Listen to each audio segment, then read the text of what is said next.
Got a message from StreamYard that said I'm out of storage space and this video won't record.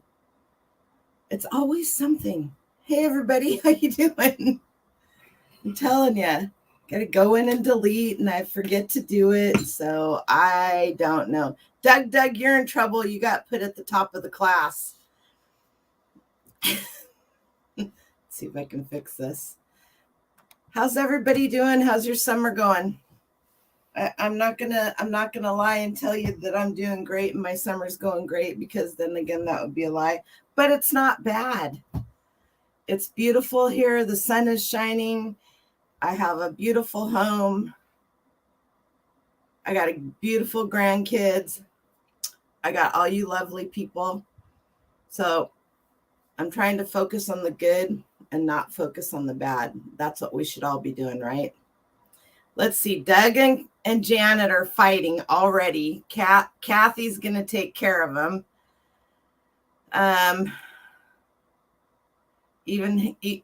Oh, you have extra coffee waiting for Jan.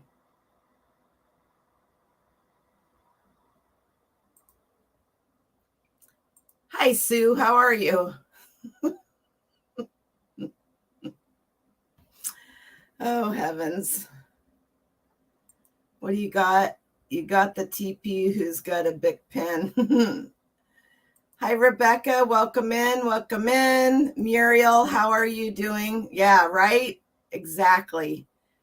Hi, Terry. How are you? Patty, I haven't seen you for a while. How are you doing, girl? Actually, yeah, it's been a while since I've seen you. Ethel, I know, isn't he? He brown knows the wrong person. I think he thinks he's in Jan's chat. Hi, April. How are you? Kathy. Oh my gosh, if you guys aren't following Kathy on Facebook and Instagram, you need to go follow her, because she makes the coolest. If I wore stuff in my hair, Kathy, I'd be buying from you. She makes the coolest headbands.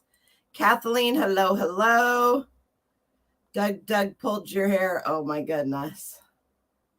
I need an adult. Go to the back of the bus. I bet it has been. Just put your gun in his hair, Jan. Gum, that would be. Jan is touching me. Somebody spray them both. We'll see if I just got a best offer. eBay has not been good. How are you guys doing? Jeremy will take care of the two of you.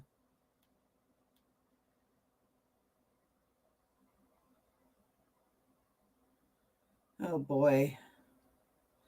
Never in my life have I had somebody tell me, thank you for the offer, but with the price of shipping and whatnot, I just can't afford it. Or like this one, thank you for the offer, but I have decided to stop collecting these. Well, then why are you looking at them and watching them?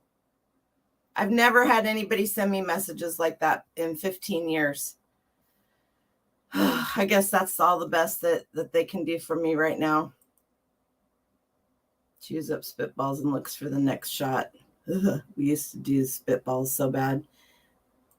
That's saying it lightly, and I'm not necessarily complaining. I'm frustrated, which is a better word, I feel. And everybody's frustrated, and the concierge people are frustrated. So it's, the more and more people that become frustrated like that start going to other platforms. Well, does eBay care? I don't think so. They've lost a lot of sellers. Now, granted, there were a lot of sellers who started selling during COVID because they couldn't do anything else, and they were dying, like not dying, but financially dying, right? Doug, I'm glad you're feeling better. I can tell. That makes me happy. When I had cancer, they took my lymph nodes out from the waist down. One of my legs has been swelling the last few days. So I have, I'm a hot mess. I'm just telling you. Hey, LaDonna, how are you, girlfriend? So I had these specially made compression. They weren't stockings. It was a compression garment that they made when I was burnt. But because I didn't get burnt on my whole left leg, and they used all of my left thigh, front and back, above my knee to do the skin grafts from my right side. I don't know why when they made the compression garment, but they made it basically like a one-legged garment, like I had a boxer short on this side, and then the leg on my right side went clear down to my toes. So I really think that because I had cancer prior to my burn, that they should have made the compression garment all the way down on both sides anyway. So I have a compression stocking on my left side to help with the swelling because I have no idea why it's doing it. Devoidance is terrifying. Hot mess. Hey, Marie, you should be taking naps when those kiddos are taking naps. What's wrong with you? I have to come down there and I am growing hot peppers every year for calming fights. Yes, for sure. They have a spray called whatever that is that people carry. I have some on my keychain. I'll probably never use it. Let's see, who was I missing? Muriel, got you. Doug, it's this one. Hi, Amy, how are you? All right, so how many people we got in here? 21. All right. Oh, 22. Glenn's here. Hi, Glenn. How are you? So I'm going to talk about stamps. I'm going to talk about postage stamps. I'm going to talk about more postage stamps and more postage stamps and old books for postage stamps. And this is like a 10th of what I bought for $20. My phone over there. Well, eBay can't clearly be dead because Justin sold a hat on his, he just brought it over.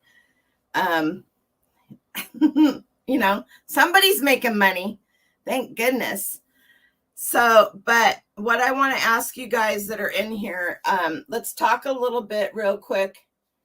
Put your elevated legs up above your heart. Dude, when am I supposed to sit?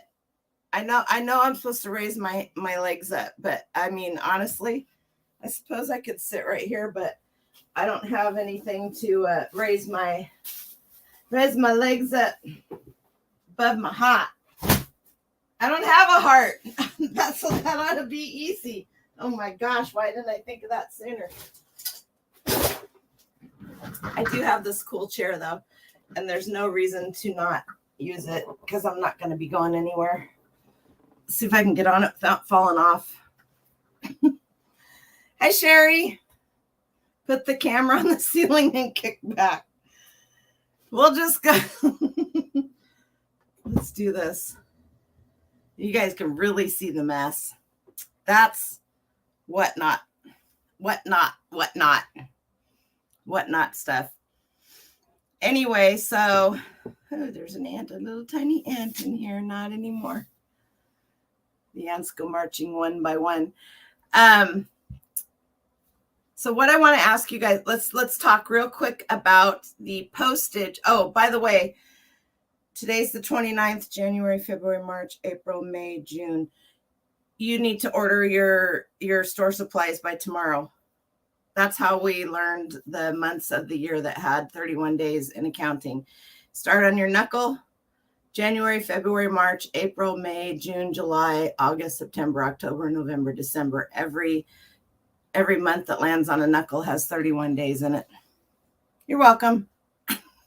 There's your extra special bolo. Oh, okay. So shipping is changing for the USPS on the 9th of January. You all should have, bring the grandkid, tell him I need help.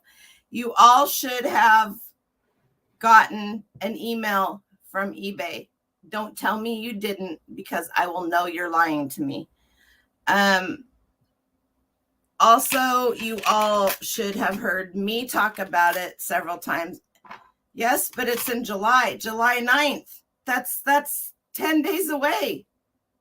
Blink your eyes, and it's July 9th. 30 days has September. I never could remember that one. So this one was always a good one, but that one works very well. There you go. Thank you, Jeremy. If anybody needs a link to their discount code, there you go.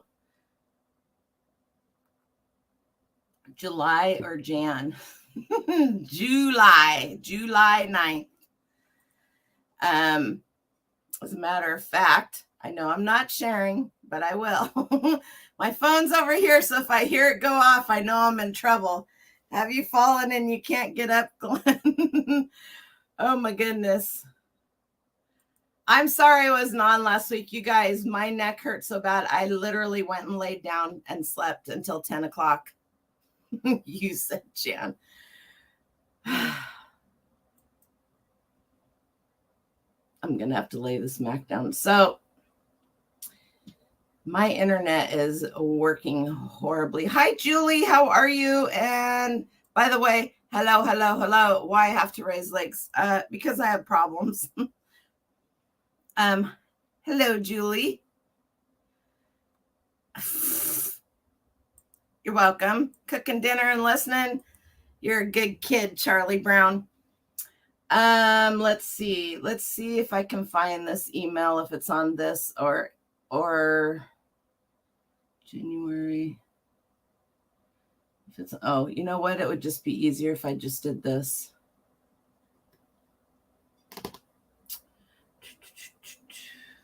All right. Number 2. Hey, Rob, how are you? I was just talking about you to somebody. Well, I talk about you frequently, and I miss your show every week by 15 minutes. I'm going to set a timer on my phone. If you guys don't know Rob Junk Monkey, you should. He has a live show every Monday night at, is it 6 p.m., Rob, Pacific? And Rob was a guest on my show, months ago. I need to have you back on. I need to come on your show. We need to get together, buddy. Monday at 5 p.m. Pacific Standard Time. That's why I miss you, because I think you're on at 6. By the time I realize what time it is, it's 8 and your show has ended. So let's do this. And share the screen.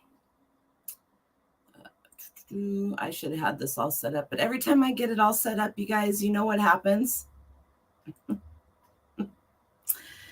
I do something and screw it up. All right. Everybody should have gotten this letter. USPS Ground Advantage launches July 9th, 2023. USPS is consolidating its ground shipping options by combining USPS retail ground, first class package, and parcel select ground into a single service. USPS Ground Advantage. Get the details from USPS. The new service will not be available until it's launched July 9th, 2023, at which time you will have to update every freaking one of your listings yourself. And before I go any further on this, those of you that have business policies, those of you that have listened to me and made business policies, it's going to take you less than 10 minutes. Those of you that don't have business policies, fix it. Love you, bye. You're going to have to go in and fix every single one of your first class listings. Okay? Now, thank God you're on vacation. You're going to have to fix it when you come back. You got a 30-day grace period. So now here's the question that I have for you before we go back and finish this. For those of you that don't have business policies, or for those of you that set them up and don't really understand them, and I'm not saying that in any specific way to make you feel stupid, incompetent, or anything, because they're not easy to understand. Would it be helpful for you if I sat down in front of my computer and went through the whole business policies and did a short 20-30 minute video that's static that you guys can come and look at? Let me know, because I will do that tomorrow. There's a couple little videos I think I should make. Also, it will show you how to change your business policies, how to not have copies made of your business policies. So I will do that for you guys, and then it will be there, because you have 10 days to go ahead and make business policies and set that stuff up right now. And then it will be no big deal for you to go in and change all of your first class, ground, and all of that stuff shipping. No, that's not what they said. They said anything that was printed on the 9th or over will. They are not, no. That's not what they said. You read that wrong. Sorry, buddy. We're going to talk about that here in just a second. All right, I will do that. I've tried them and it never seems to work right. And that's just because they're difficult. Like I talked to the nicest. Okay, I have eBay Concierge. I got that when I went to eBay Open. It was I went to eBay Open twice. So, and then I had an anchor store. So when I call eBay, I get Concierge. I have a special number. Also, even if I ask for help, like if I go, you guys can go down and have them call me, it's them that call me. And I'm not any special person. That's just how I got it. I talked to the nicest guy. Yes. Every single one of them I've talked to have been great. Let's just put that there. And I'm not brown nosing anybody. Do I agree? I think I'm going to start using all my mom's stamps instead of shipping labels to send. You're not going to have tracking on them. And then your metrics are going to go down. So that would probably not be a good idea. Uh-oh. Still holding your breath for auto pays. It's not going to happen. So quit holding your breath. It's not going to happen. Also, that's another one that I want to touch on. If you don't run auctions and you just consistently do buy it nows, there is an option you can choose on to require immediate pay. That's in your shipping preferences. If you run auctions every once in a while and do buy it nows, you cannot have that request immediate pay button clicked, because then you cannot do auctions, because you cannot require immediate pay for auctions unless you have 2 payment policies. If you don't have 2 payment policies, you know what? I need to just hang on a second. Let's just go. I want to show you guys this real quick because it's easier for you to see it. For me, if you go up here, right, and click down here, for those of you that don't know that, it was how many years before I knew this? Okay, your little picture. Up in the corner, it says your name. Hi, Jan. Hi, Doug. Hi, whoever. Hi, Noel. I don't know why it has my middle initial in there, but it does. Go to account settings. Now you're going to come to my eBay, and it has all of this stuff. Sign in, business, address feedback, seller account, subscriptions. I think subscriptions actually is... No. It's this one. One of these down here. Why the heck? Where is it? your shipping discount thing is in here too. Business applications, time away subscriptions. It's in here somewhere. Business info. Anyway, come down here and you go to business policies. I have 25 business policies. If there is a 2 down here at the bottom of this page, something is wrong. Okay. eBay payments, immediate pay, eBay payments. This is everybody has at least 2 business policies. You have a return policy and you have a payment policy. Those are there. You may not have anything else because you didn't opt in. In order to, now I could edit this and I could click this little thing right here off, require immediate payment when buyer uses buy it now. We all know it doesn't work like it's supposed to. It has a lot to do with new buyers just coming in to buy 1 or 2 things, it's a long story. We can get blown up about it. It's not going to change anything. So on anything that you do as a buy it now, you can click this and chances are 9 or 8, 7, 6 times out of 10, you will get immediate pay. Low ball and want free all the time, vintage chick. However, if you are going to, I'm going to save this. If you are going to run auctions, you have to have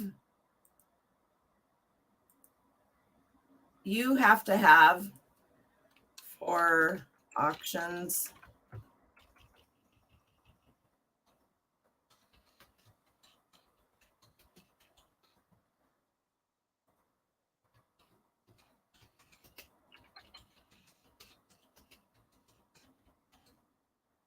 and then I would not set this as my default payment policy, but I'm going to click that off and save it. And it's not going to show up here. It's going to show clear down. Now I should have 2 pages. There, it should. Maybe not. You guys see it anywhere? Maybe it's up here. Payment. There it is right here. See, it has a 0 on it because I'm not using it for anything. All of my policies that have 0 are down at the bottom. So if I wanted to put something on auction, I would have to literally choose that when I'm doing my listing. All right. This is something that a lot of people don't understand, especially people who don't. I don't do auctions. I've done 2 auctions and they were challenges with Courtney on her Bolo Buddies channel. That's the only reason that I know that, because I couldn't run the auction and I had to set up another one of those. Otherwise, I would have no clue. So anything else that you go into, business policies, all this stuff, site preferences, I don't understand. I'm just going to check this. Oh, that didn't do what I wanted it to do. Anyway, that should help you guys. If you're having problems with immediate pay, you might not have it set up in your immediate pay, but it's not going to take care of everything, because the immediate pay is, it's just not possible with the way that eBay runs their site. And until everybody decides to accept that and realize it, then that's just how it is. It's frustrating for sure. Combined shipping on more than one item, on more than one purchase. Hi, Cheryl. Combined shipping on more than one purchase isn't that hard to do. I'll try to maybe do a series of this kind of stuff that's in short videos, because I know I've talked about this stuff in a lot of my videos, but who wants to go through it, sort through to our video to find something that and who knows which one, right? So, hi, Marianne. If I didn't say hi already, but I probably did. Okay, so learn more here. We're going to go back. We're going to talk about the USPS, and my computer is slow. So this is on the eBay help page. This is the USPS introduces the new ground shipping service, Ground Advantage. Basically, what's happening is they are taking parcel select, they are taking first class, and hazardous materials basically are all going to be one thing. Are the prices going up? No, not really. All of the first class should pretty much be the same. Media mail will be going up 7%. Some of the priority mail could possibly go up $1, depending on the size of the package and the weight and where it's going. Some of it's going to go down $3. So USPS Ground Advantage. Yes, USPS Ground. Thank you. USPS Ground Advantage is what all of those are going to be called. And you might want to be really careful when you're selling ephemera and check on your prices, because I have a feeling now that 7% is a lot. So if you have, okay, kiddos, there are 4 first class denominations. They're each a different price. 0 to 4, 4 to 8, 8 to 12, 12 to 15.99. Each one of those has a set price. Media mail will be going up 7%. Yes. So if you have a media mail item, normally it was cheaper to send something media mail that was paper media mail item, because it was, I don't know what it is, 3 something a pound, and then it's not much after that. 4, 8, 12, and 15.99. So now I'm going to suggest, Jan would be so proud of me, you pay real close attention to your ephemera and anything you have on media mail, because more than likely with media mail going up 7%, if you have something that weighs 4 ounces or 6 ounces, it may be cheaper to send that, what's going to be USPS Ground Advantage, than it will be to send it media mail. $3.65 under a pound. Hey, buddy. Look who snuck in. Thank you. Hi, Scott.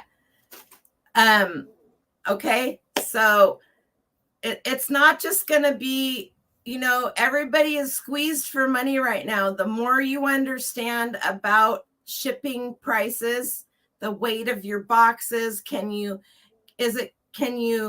wrap it in bubble wrap and wrap a piece of cardboard around it and stick it in a poly mailer? Will that be cheaper? There's a lot of things you can do that with that don't need to go in a box. And you can save yourself an ounce or a half an ounce, which may just be one of the different classes, which may be $1, right? If you're saving money on something like that, you just may outprice somebody else. All of my first class shipping is flat rate, and it will continue to be that way after it goes to Ground Advantage. I will do some videos on that here in the next couple of weeks and get them up, but I will try to get the one on business policies up before this weekend. So if there's anybody that wants to change over before the shit show happens on the 9th. Yes, this is major. So now any item that you have that would have gone first class. So each of those denominations, anything USPS Ground Advantage will now have $100 insurance on it. That's fine. You're still gonna, they have Ground Advantage too. You're still gonna get the insurance. You're still gonna get all of that. Yep. And pirate ship. Let me tell you guys something. They take care of all the claims for you and you will get your money back. So if you're not using pirate ship, I strongly suggest you think about that. Do you have that was a response to Marianne. Okay. If you have a credit card that you get cash back on, that you can pay, that you pay off every month, set that up for pirate ship and let all your stuff go through there. You'll get your I don't know. I use my PayPal right now, but I'm getting ready to, I got a credit card, you guys. And I will use it responsibly. I finally went from zero credit to be able to get a credit card. So, yep.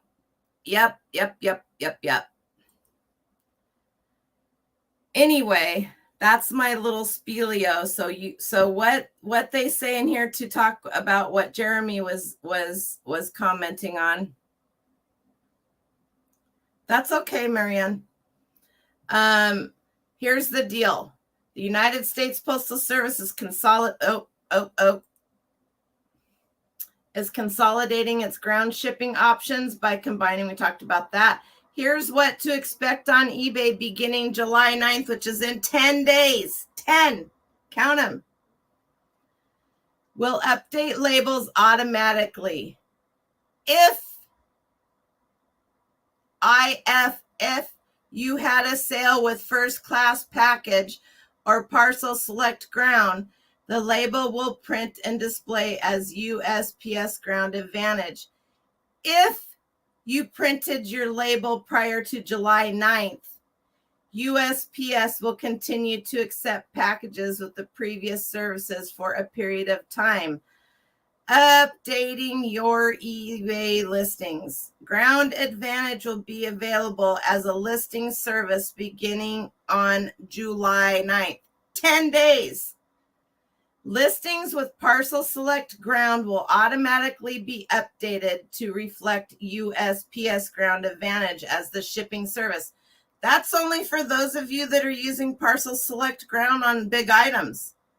That's already there. They're going to fix that. That's just a name thing.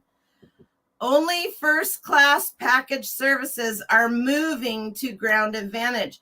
First class mail for letters and envelopes will remain unchanged. If you ship with first class package, you will be able to, this is so funny the way they worded it, you will have to update your listings to USPS Ground Advantage over the next 30 days. They're giving you a 30-day window to fix the problem. Business policies will also need to be updated. What this should say is, those of you that are smart enough to have business policies will only need to spend 10 or 20 minutes to fix them. If you ship letters and envelopes with first class mail, no changes will be required, because they're talking about a stamp. Listings with retail ground will need to be updated to USPS Ground Advantage. On July 9th, USPS is updating rates for some services. Please see the previous announcements. For more details on USPS Ground Advantage and facts, visit our seller center. Beth, do you have business policies? If end of the day isn't there, hit the black figure on the left corner and go to the main page.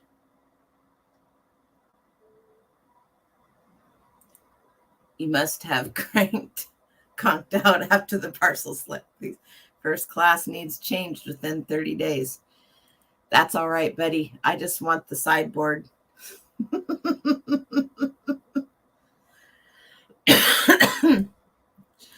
Boy, not only are you guys fighting and brown nosing, you're really brown nosing. Oh, Beth, I'm so happy. I don't I don't want for anybody to have to suffer through this. I really, really don't. It's not eBay's responsibility to change our listings because the USPS has changed their stuff. I have twice as many listings as you do. I'm not trying to be mean. I'm not trying to be mean to anybody, but it's so easy for people people don't want to. And when I say people, I'm including myself in this, not picking on anybody. Change is difficult. Change is hard. Change is scary. Business policies are very scary to a lot of people. The thought of having to change, I mean, I'm sure not all of your 1,900 listings are first class, but the thought of even having to go in and update 100 of them is more than I want to do, more than anybody should want to do. Amazon, oh yeah, they're eliminating small and light, lowering the fees for under $10. Yikes. Any of you guys sell on Amazon? If you don't and you want to learn how, this is the guy to follow right here. He'll teach you. He'll teach you how to sell on Amazon. Scott, my buddy, the bearded picker. So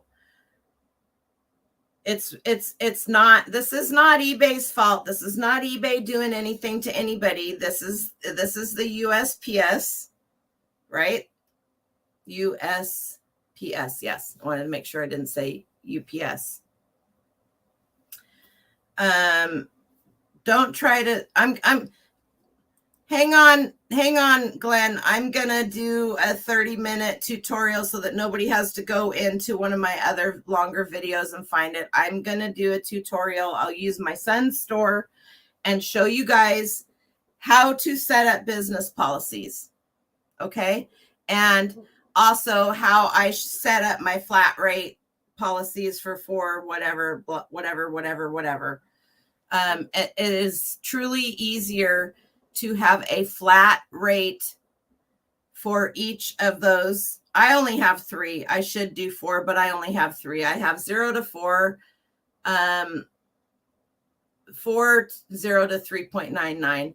I have 4 to 8, and then I have 4 to 10, 4 to 12, and then 12 and above. So I really only have 3, but you could do 4. Yes. So I just checked. You have 3 whole policies to change. It'll probably spend more time finding business. Yep. So, I have, if we go back here, let's go back here to my business policies. This is the way I usually get there. Let's go back here and look. I have 800 out of my almost 3,000 listings. I have 834 in my number 2. I have 441 in my number 3, and I have 357 in, what is that? So clear, 333. I don't like to math. Bearded Picker just did a thing on math the other day, and I was like, I don't like to math in my head. And what was the other one? 834. If I had to change 1,632 listings, I'd probably just shut my store down. Pick economy or standard shipping. I don't think I have to even make a change. There you go. So, that's just where it is on that. That's all I got. Donation account. Oh yeah, if you donate, all these different things. So, if you sell on Pirate Ship, look at this. They're going to spell it out for you.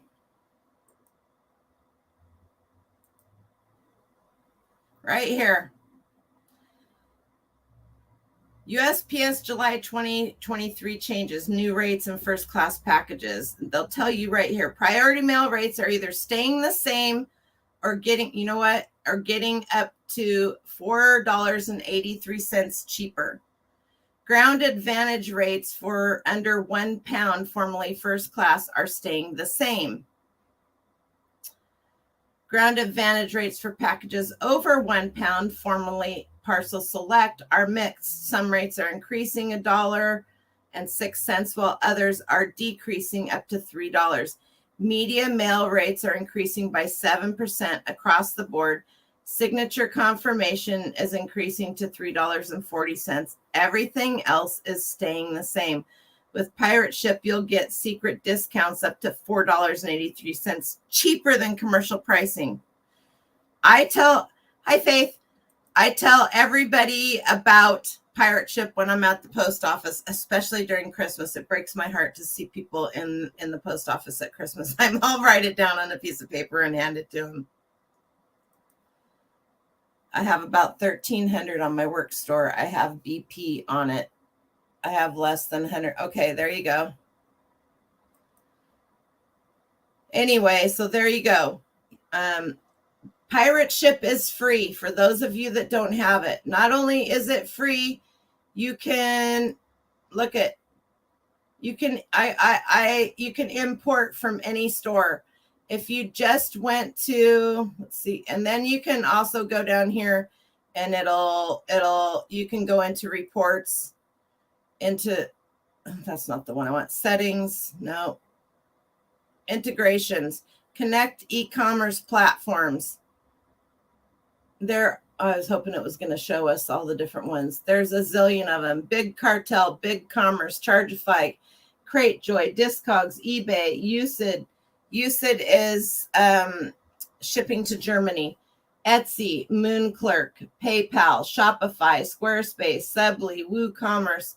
I believe there's more than that, but I could be wrong. So you can have all of your stuff imported. Did you ever do free ship on eBay? Yep, 4 times. 2 times in a challenge with Courtney, and two recent big sales I had. But those sales were for specific people, and I literally just figured out the shipping because I used Pirate Ship. I figured out the shipping, added that to the total, and made a listing for them with free shipping. Yes. Neat feature of Pirate Ship. You can import 2 eBay stores and never miss shipping on a second store. So when you open up your Pirate Ship, you just go right here. If you want to just send something to somebody, you can do that. Here's your CSV file, or you can go to eBay and import. I don't have anything to import, so it's not going to import anything. If that makes sense. And it automatically sends the tracking number. You don't have to do anything. It automatically sends the tracking number to eBay or whatever platform, and there you have it. So if you're not using Pirate Ship, I really, really, really think you're missing out. And I've talked about that a million times, and then I quit talking about it because I felt like I was over talking it. So that were you guys able to get a screenshot of that if you wanted it in here? Did it do that? Single. Of course it didn't. Rates. This is the one I want. If anybody wants to, I will leave that. Let me take this off of here and see if I can get that up there. There you go. If anybody wants to take a screenshot of that, you can. I would send you the link to this, but this is on my account, but you can. Jeremy, would you just put a link to Pirate Ship in the comments for me, please? For any of you that aren't signed up. It's super easy, you guys. It's probably one of the easiest and things that you will ever do. And if you ship to Canada, the fan has got me going here. If you ship to Canada, it is way cheaper to ship to Canada using, I'll just do the little water trick. We'll see if it, I don't know which side it belongs on. It's better than sticking your fingers in your mouth and using your spit. If you ship to Canada, the rates to Canada are way better than anywhere else you're going to get. I just gave you that lesson. I literally just gave you that lesson. But I will help you out. Huge money saver. Look who's hiding in the dark. Mr. Nate. Come on out into the light. Oh, that's hilarious. Yep, make money on international shipping. Hashtag winning. Roll Tide. Isn't that what you say down there? Oh, heavens, for sure. International shipping to anywhere is going to be dollars cheaper. $5, $10, $15 cheaper for sure. That's okay, Marianne. I'm going to do some static videos that aren't lives that have this stuff in it. And it's not that there aren't other people out there that haven't done it, but I want to make sure that I have it for those of you that follow me, that are used to me, that I have shown this to a million times. Change is hard. Change is hard. It's hard to accept for all of us. Look at me. I'm a mess just leaving the farm, and it's been over a year. But we have to do it. And with that, how many of you guys and gals collect stamps? Postage stamps. What is wrong with we eventually scroll our way back. Yeah, well, I was kind of talking about stamps. Your wall birds went to Norway, huge shipping profit. Yep. I use Pirate Ship for my life. Yep. It's Pirate Ship and Shippo, which is what Whatnot uses. Go Shippo, is that what it's called? I think they have pretty good rates too. I mean, they basically do the same thing. You acquired some old stamps, did you? You have a huge box full from my deceased mother. Are they doing you any good in that box, Ingrid? I had this conversation with, I think it was Holly.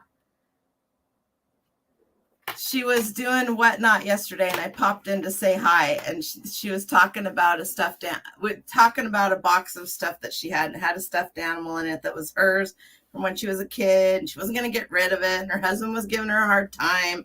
And I said, so you have this stuffed animal from when you were a kid. It's in a box. You're not loving it. It's not out. It's rotting away in a box. Nobody would want it. Well, how do you know nobody wants it? I was really giving her a hard time. I wasn't being mean. I was teasing her, and she knew it. It's memories. All of those things that we have in boxes that belong to somebody else or that somebody gave us. I just listed a necklace and a bracelet that my mother made me, and it was not an easy make. I never wore it, because I don't wear jewelry. And I keep all of my expensive stuff, jewels, down below. Still have a few books somewhere. Amy, let me know if you're saving up for something. Scott, Todd, you snuck in. Scott once shipped Joni instead of buying her a plane ticket. That was the other way around. Joni shipped Scott. So my mother made me this. It's been in my jewelry box forever. The jewelry box that my sister made me when she was in high school in the 70s. This is crocheted.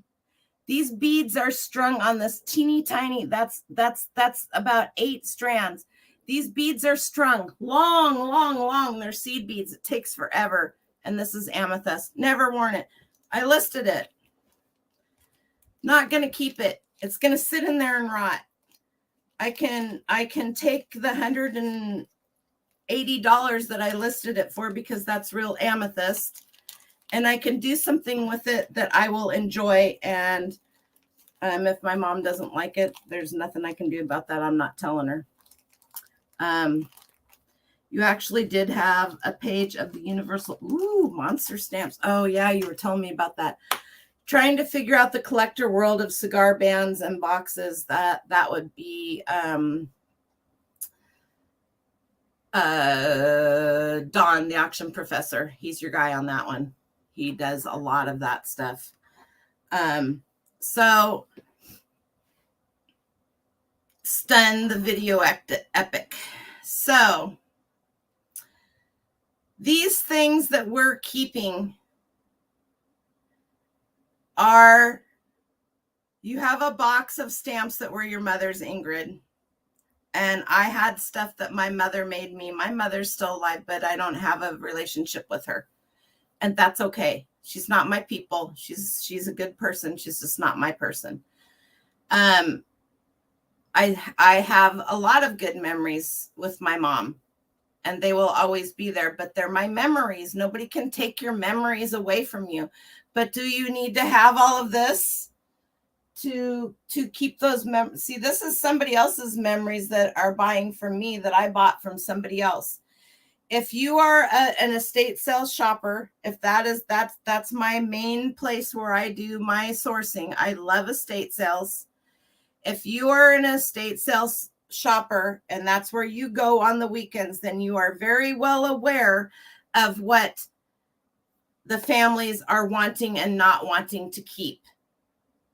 So when you walk through an estate sale, make a mental note, because your family is going to be right up there.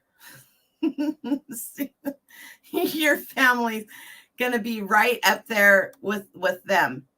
It's amazing and hurtful to a lot of people that families don't want to keep their pictures anymore. They don't. People don't want, it's not that they don't want the pictures. They don't want the luggage. There was a question on one of the Facebook groups, which I don't normally go into the Facebook groups, but I go on Facebook to moderate a channel, a group, and I scroll for a little bit and I'm done. But there was a question in one of the groups about how many, I know it was from my friend Laura Cohn, actually. How much stuff do you have that you're keeping, and when is it time to get rid of it? When do you feel? And it was, I actually read all the comments because it was hilarious, some of the comments some people left. And I don't want my kids to have to deal with crap when I leave this world. I don't want them to feel bad. I don't want them to feel guilty. I don't want them to have to do, and ask yourselves these questions. I'm only 56. I know what's going to happen when my mother passes away, and it's not going to be fun.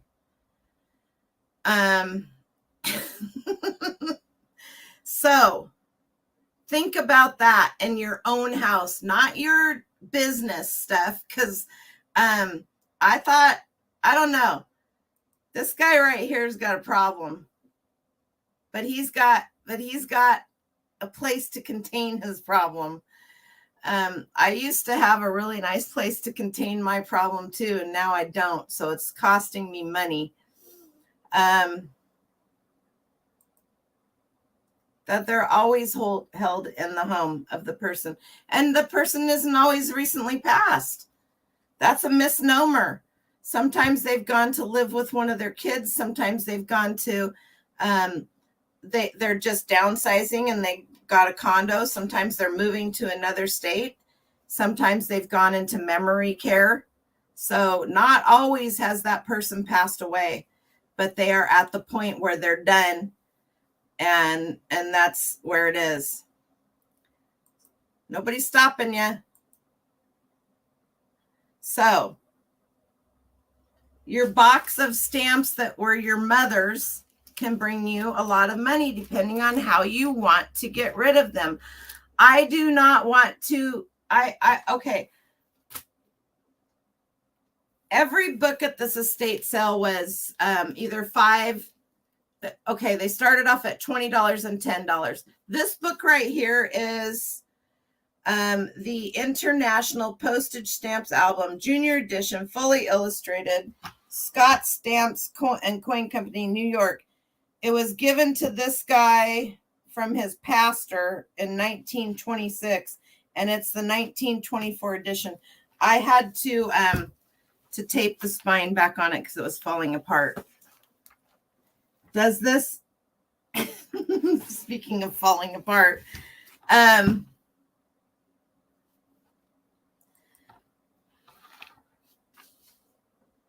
No, your girls aren't going to want your crap. Guaranteed. This book actually has stamps in it. I don't care. I am probably going to sell the majority of these. I don't even have close to what I got. I paid $20 for everything I got. I have a huge Rubbermaid tub that is full of bags like this of stamps. And I went through, they were in boxes, they were in garbage bags. I mean, who knows what they are?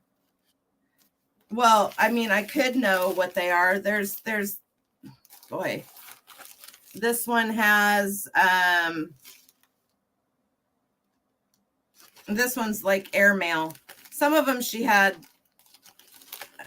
who knows? The funny part is you can look at some of these, and unless they were real good about it, not all of them are canceled. They might have missed one corner of one. Here's airmail. By the way, priority air from France. It's just a jumbled mess, but people love these, and I'm going to show you some way. That was a horse.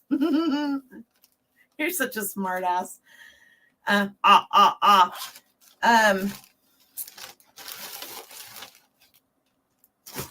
There are so many ways to sell these, and I am not the person. Hi, Jesse.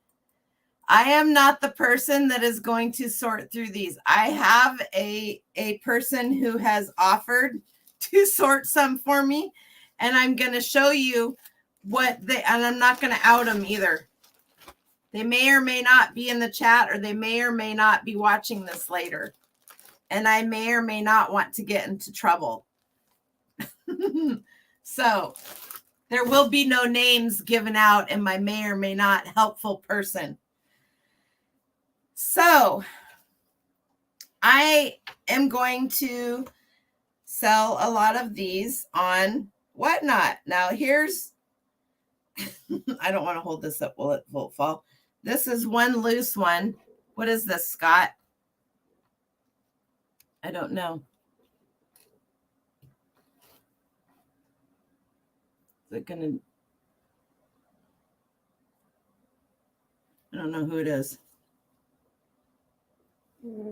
It's in Austria.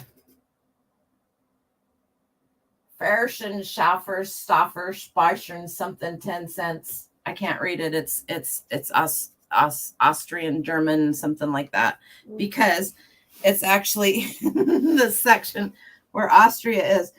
Do you know? I lost the stamp.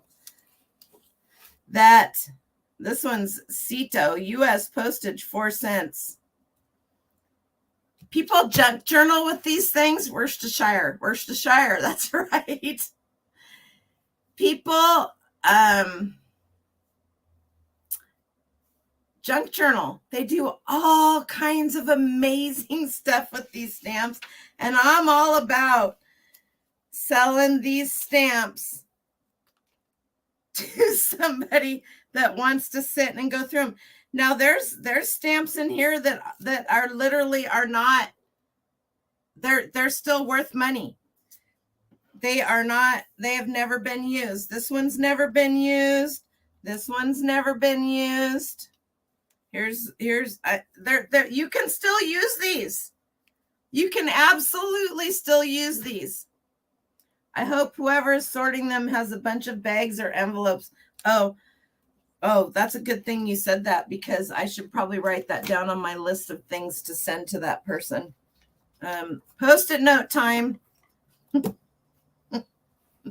I have a bunch of the glassine envelopes too.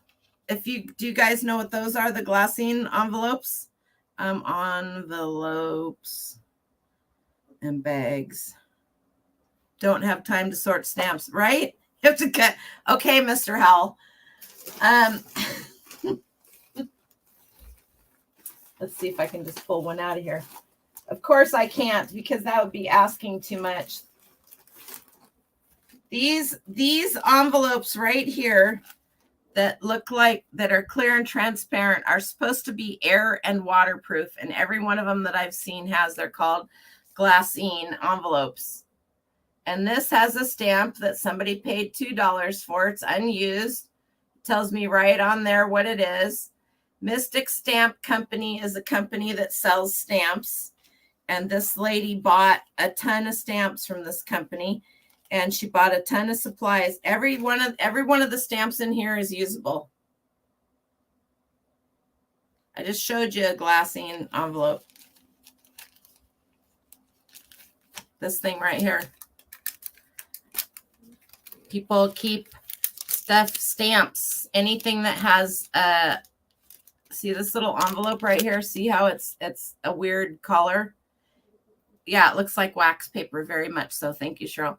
So anything that has the ability to be sticky on one side when touched by water or a tongue, these things will keep them from sticking to them. These glass Glassine,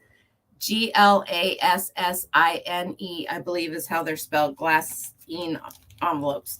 So they're very, they're one of the things. Here's a bigger one. Well, yeah, here's the bigger one. And this one has 13-cent postcards in it that were never used. These will go on my whatnot in the buy it now section. But these also can be sold in the same manner, for which I'm going to show you how to get rid of these stamps, and give you some ideas if you have stamps. Ingrid, are you still listening? Because I got an amazing idea for you, my friend. Do you have a printer with a scanner on it? Printer, scanner, copier, fax? Stamps, they absolutely did.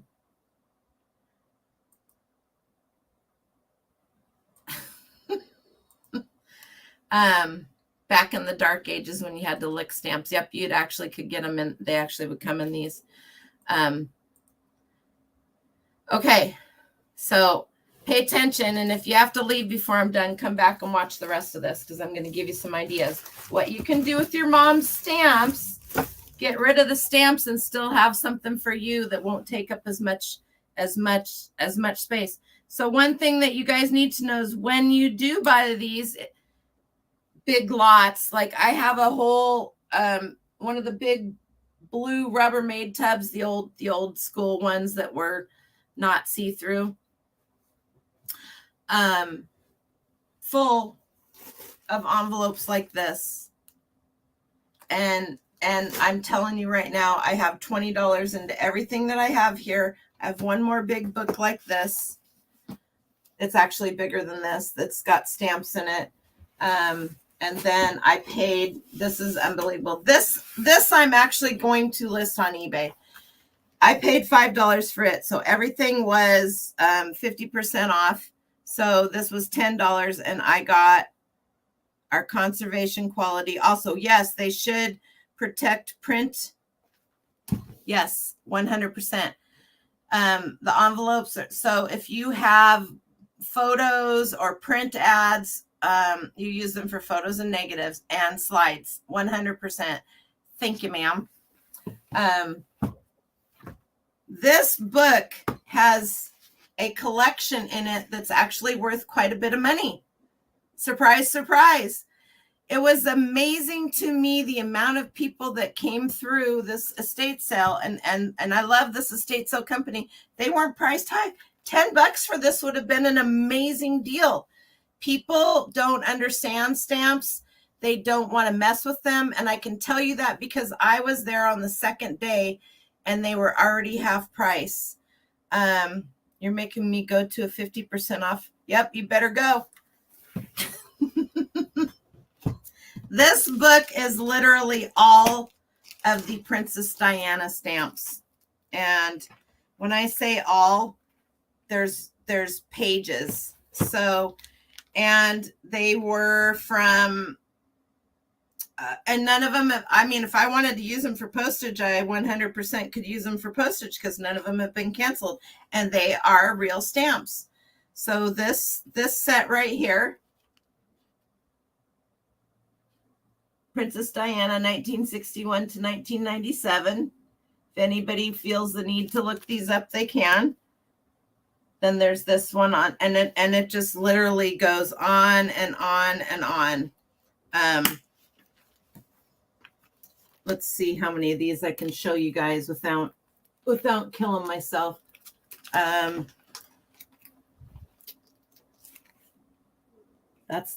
the stamp right there. Every one of these has stamps in it, and they're beautiful. But I mean, here's another one of the same. They just made them over and over different ones, and then in the back there's. I'm just not a stamp collector. I will never be a stamp collector. For anybody that wants to be a stamp collector, more power to you. There's a million cool stamps out there. Like this one right here has all some different places that they were. Belize. And she has the paperwork in the back also. So I know that these are worth some money. I may actually put this whole collection up on auction.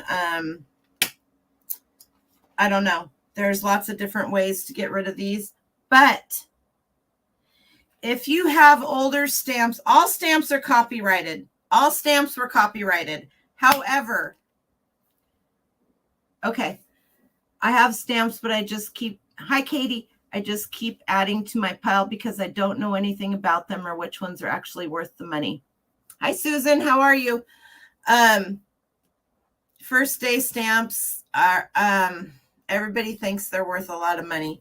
You want to probably pull them out of the binder and lot them up.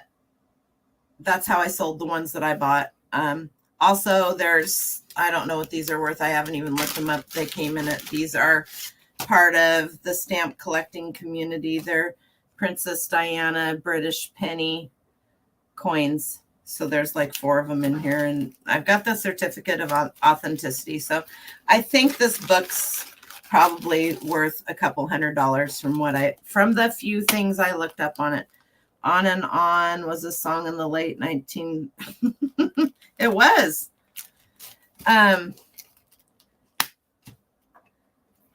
It was. So and the gal that runs the estate sale, Joanna, because this is one of my favorite companies, and they do such an amazing job for the public and for their clients. And I really have a lot of respect for her in that way. Oh, wow, this is a cool one.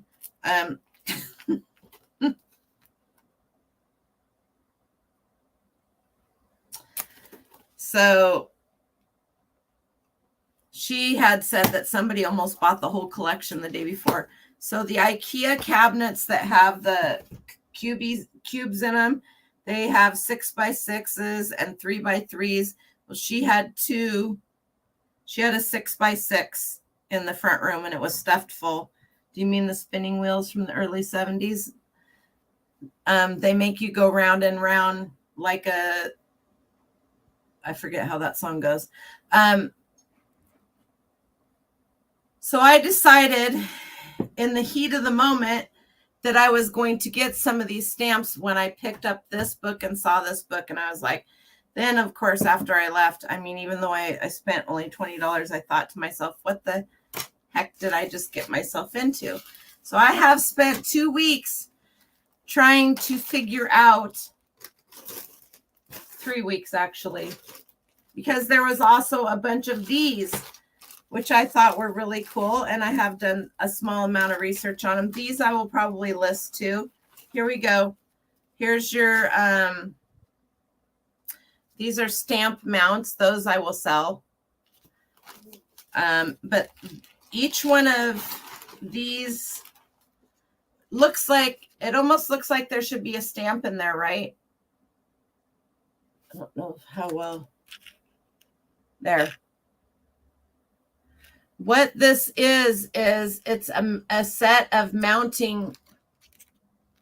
See the black mounting things that are for this Mystic Stamp Company. They fit a certain size stamp so that they can be mounted into a book. Round like a record, baby. Round and round. That's right. So that they can be mounted in a book. So these were worth money. These are worth money to somebody. I will lot them all up, and actually, let's just look those up real quick. And then I will, oh, I don't want you to see what I got under this one right here yet. So if I look this up, I'm going to look up Mystic Stamp. Let's just look up.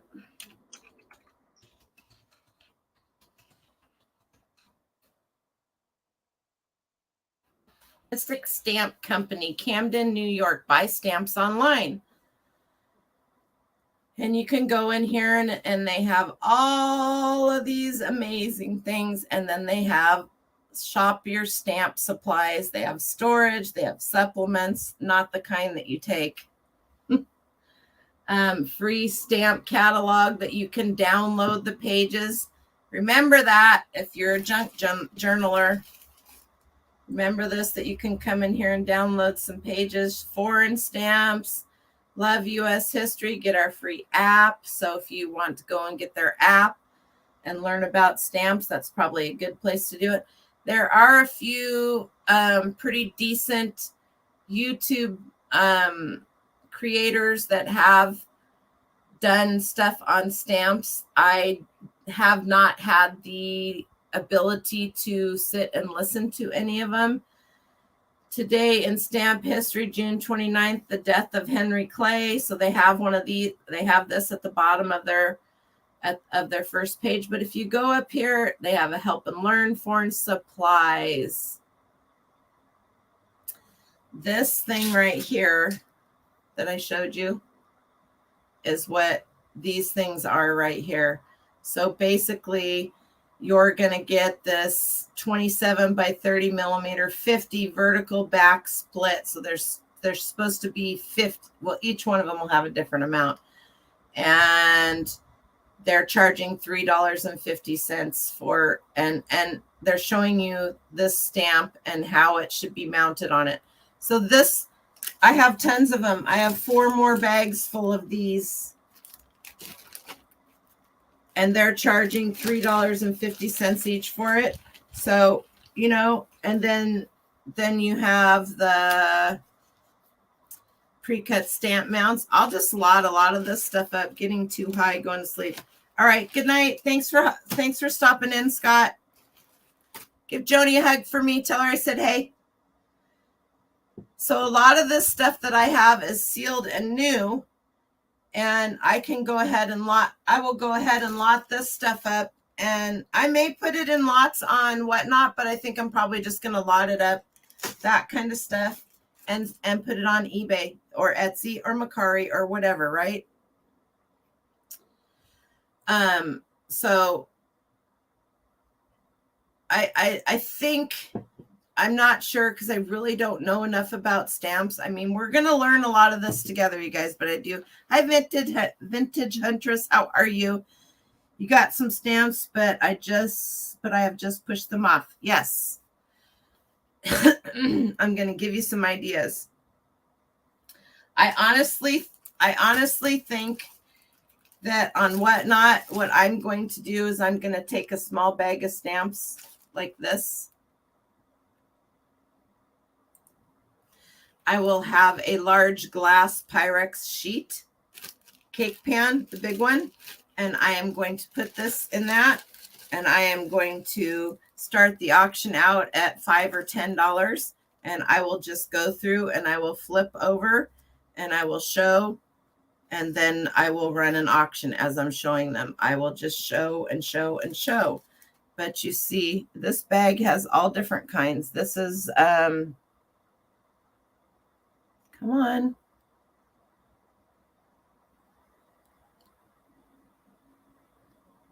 Really? USA, it's Christmas, 37 cents. It almost looks like I actually have a little Christmas ornament that looks like that. It's a mercury glass Santa Claus. Maybe that's better. You know, and I think this whole here's a purple one.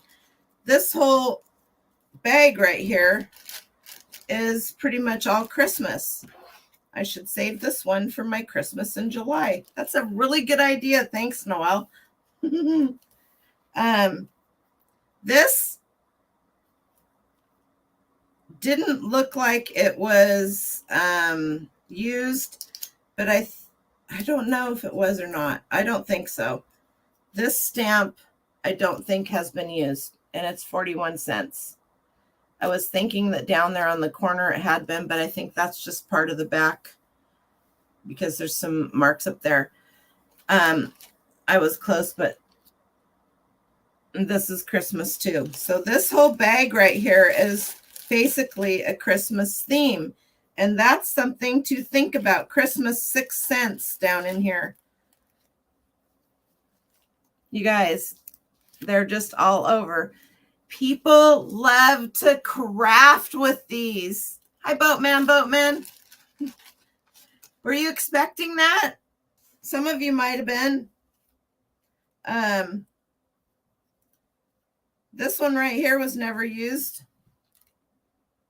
So you could go through your stamps and carefully look at them and see if they were used or not. This one was never used, 6 cents. It is a federal offense, my friends, to reuse a stamp. Federal. Criminal. Jail time. Yep. So, with that said right there, oops. Yeah, that's what I want. This is a board that is a hidden board. Sorry, I'm not going to share it with you guys.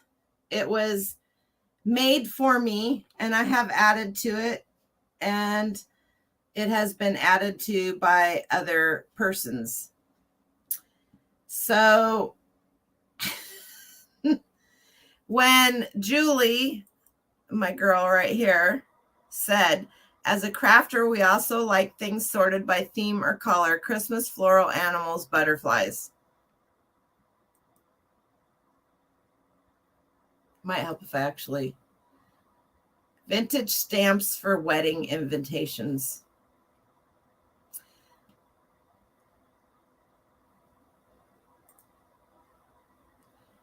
This right here,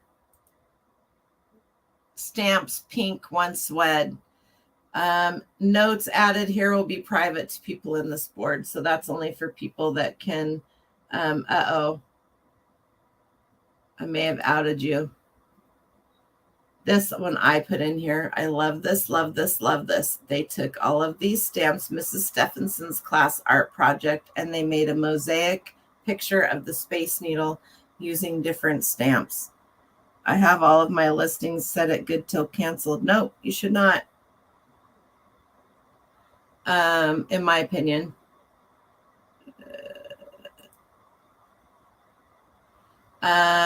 These are ideas of things that you can do with your stamps. This person has turned these stamps into pendants. Let's see if I can open it up even more for you guys there. They have taken the stamps and they have put them on some form of media. They have wire wrapped them and they have turned them into pendants to sell them. A pendant, as in you put on your necklace, right?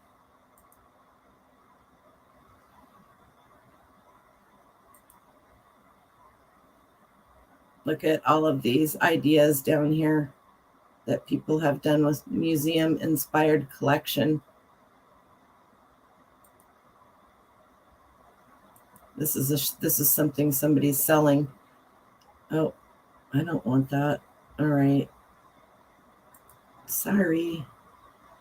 All of these. Here's another one.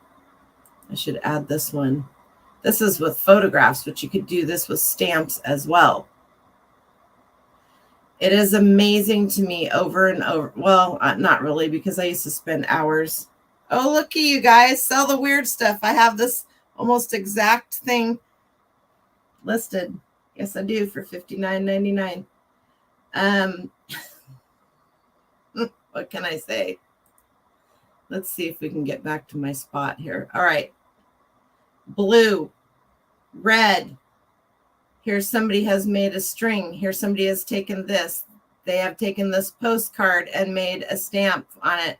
They have taken these little clips and made wine to put on your wine glass so that somebody doesn't steal your wine glass. I don't think anybody'd ever steal my wine glass, because you should have two, one for each hand if you're drinking.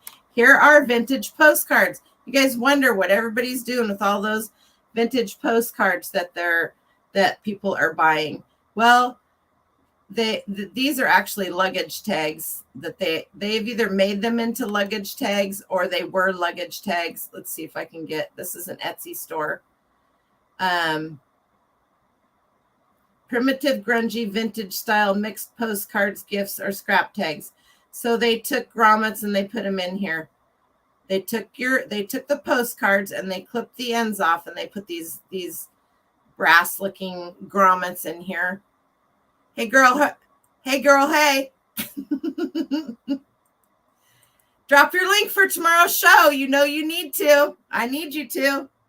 If you guys aren't following my girl, hey, are you down in Arizona for the List Perfectly thing? Did you go down there? I can't remember. Oh my goodness. Leroy, how you doing? I miss you too, buddy. Leroy, can you find some of these grommets and list them for people to buy, please? So, I mean, you can get them in a craft store, but Leroy, my brother here, one of my bestest guys, blood, sweat, and cell, Leroy, he specializes in tools and he does very well. You should drop your guys' link if you can do that, Leroy, for you guys are on Tuesday mornings, aren't you? Leroy and Tim and Eric, OBX Picker, and Chernock's Connection are all on, I believe it's Tuesdays. It's used to be you guys changed the name of your show. I have my mom's grommets from 60 years ago. Time to use those babies. Printable tags made using images from scanned vintage postcards and using tags shop. Yes, you can do that too, which is what I want for RIN Tuesday mornings. Thank you. Sue, do you have the link to that, to them? If you do. Reseller Information Network. Yes. It used to be listing and loafing. That's what I go. I Thanks, Cheryl. Oh, you guys are all over it. You're great. So let's see. Who am I looking for here? Ingrid. What you do is you take your mom's, you can get special folders, or you can just use sheet protectors. You take your mom's stamps and you lay them on your scanner and you scan them in and you just make sheets. You can make sheets that look like this. You can make any design you want to. You can take all of those stamps and you can make beautiful digital copies of them. And you can do something like this, right? You can just lay them out on your mom's, on your scanner. You just lay them all out. You're not sticking them together. You lay all those stamps out, and you can make a thing like this and scan it into your computer. And then you will forever have your mom's stamps, and you will forever have a digital copy of them, that if you sell digital copies, or if you want to get into selling digital on Etsy, it's a big thing. Oh, have fun. Get some good rest. Talk to you later. Thanks for popping in, Leroy. So any of you guys, this is a huge thing I'm going to tell you. Digital media, digital crafting. Go ahead, Ethel. Oh my gosh. Can I come on too? Can I be with you and Angie when they come on? Please, please, please. I'm begging you. Oh my gosh. I'm dying here. Don't tell me it's already been recorded, because now I'm making a fool of myself. But I've been known to do that before, so we'll go good with this.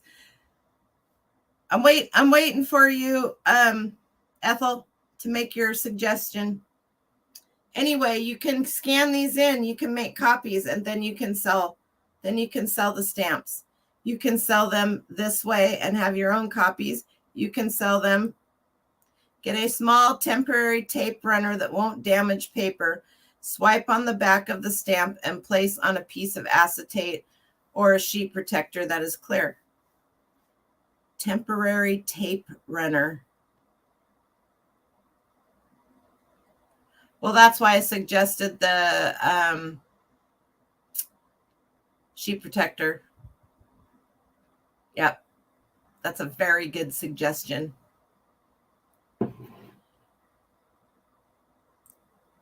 Can you discuss the copyright aspect again? Do we have to be concerned with age when scanning for printables? Okay, yes, I actually literally checked this out. So let me go over here and let's see, what are we in here? Let me open up a new tab. And this is what I did.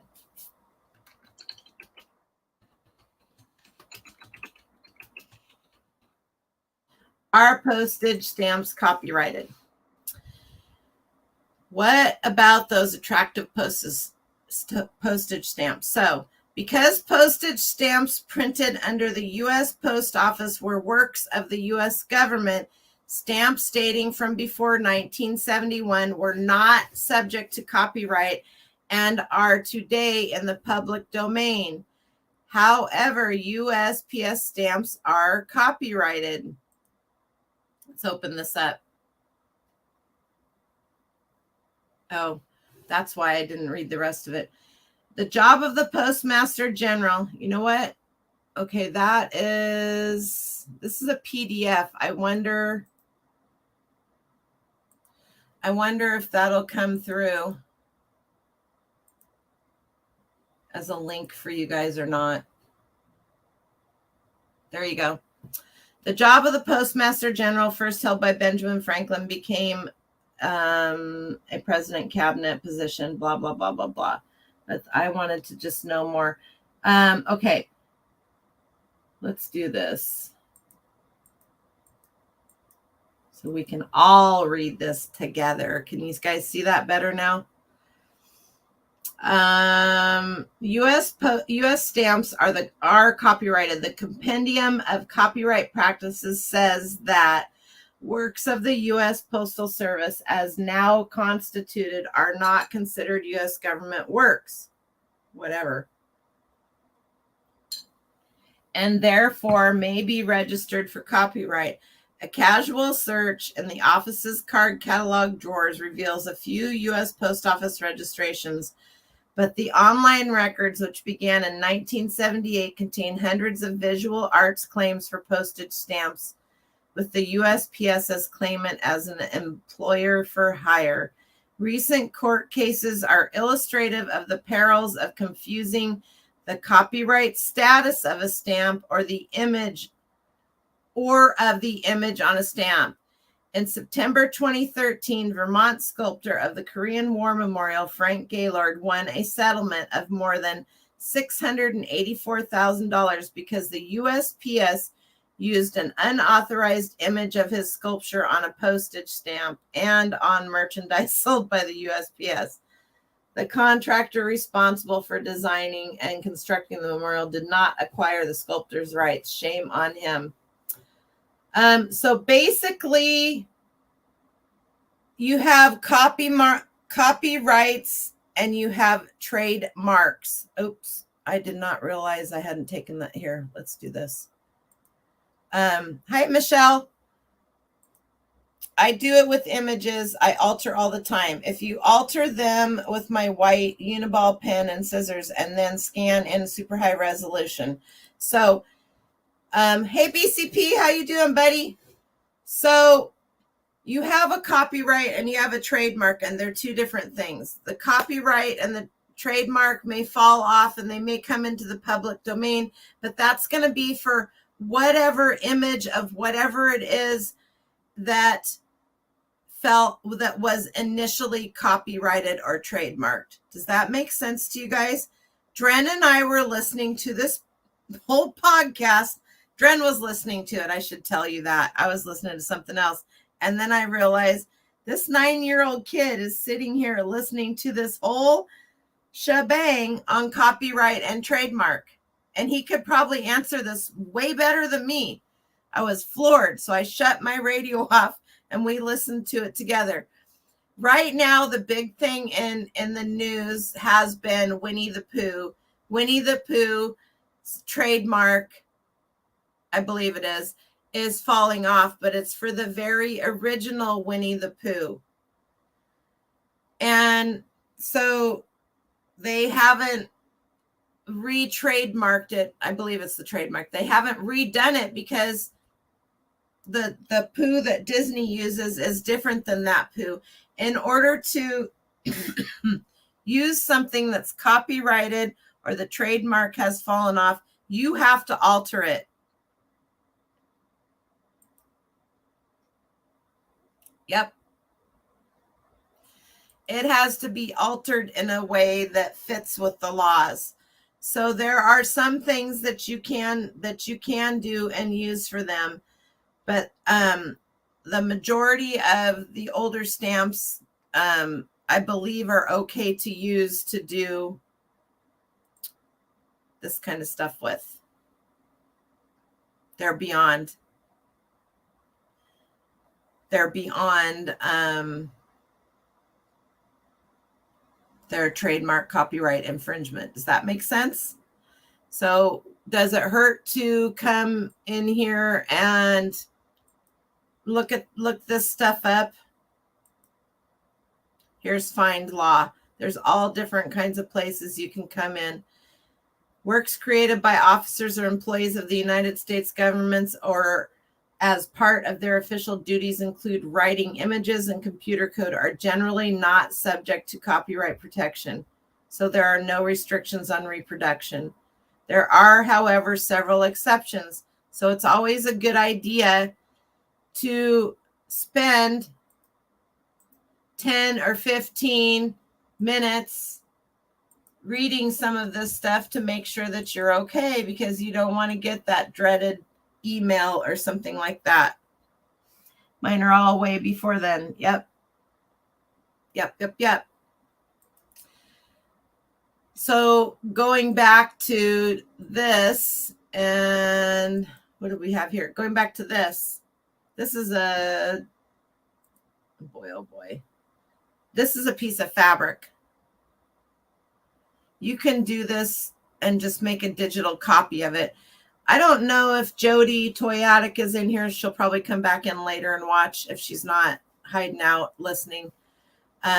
She does a lot of this. She actually has two channels, two YouTube channels. She has a channel. Boy, that fan, excuse me, is making me cough. I totally what did Brett do now? It's mostly illegal stuff, so you probably don't want to know.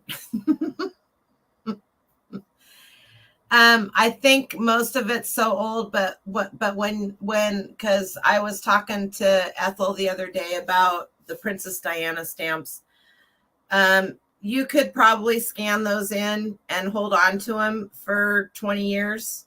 Some of them may be already beyond that because they're old enough, because she passed away quite some time ago, the wedding ones. You just have to look them up, right? Plausible deniability. There's no such thing. But to take these and have them sorted out. I mean, look at the triangular ones. I have a plethora. I love that word. And it makes me sound smart too. Nothing wrong with that. This is a first day cover that might actually be worth some money right now, just because of the topic. It's from 1972, and at whatever time they bought it, it was $1.75. This is family planning. A lot of this stuff is worth about that. $1, maybe $2. Ah ha ha. See? So I was telling them about your other YouTube channel, which would you be so kind as to drop it? Drop it like it's hot, where you scan in and you sell digital copies of items. And actually, Jody would be a great source of information on trademark and stuff like that, because she does that. But see, these things right here, these first day stamps, and this could 100% be made into a digital copy of something. And these are in the glassine, and I could put those in, and I could make digital copies of them, and I could just upload them to Etsy and to Pinterest and sell them in all of those ways. All right. Thanks a lot for popping in, Julie. I'm going to do all kinds of illegal activities, especially now that you're here and we can tie you to them. This one's pretty much tourism year of the Americas. I sold a whole huge lot of the first day stamp cards, and I got a lot of money for them, but they were particularly for the medical field, and they had I'd never seen them before, and that was just a sheer luck thing. So first day stamps, they really don't go for a ton, because a lot of people have them, because I'm going to put them right up there with the Beanie Baby collector thingy. They're cool. And for sure, there's people that there's all different genres of the first day stamps. American Revolution. I mean, so one thing to also keep in mind is these stamps are still usable. They were not used. You can use them. I don't sell on Pinterest. I should, because everything on my eBay store, well, when I'm in a good, well, maybe they can't be, because they are, maybe they can't be. I was wrong about that, because they are postmarked. So they're totally for collectible only. Scratch that. I was wrong. Hey, what's up? You guys aren't following these two crazy people. They sell on Whatnot. They have a YouTube sale every week, and they have a great YouTube. They're hilarious. If you guys need some giggles in your life, go follow my friends, Treasure Scavengers.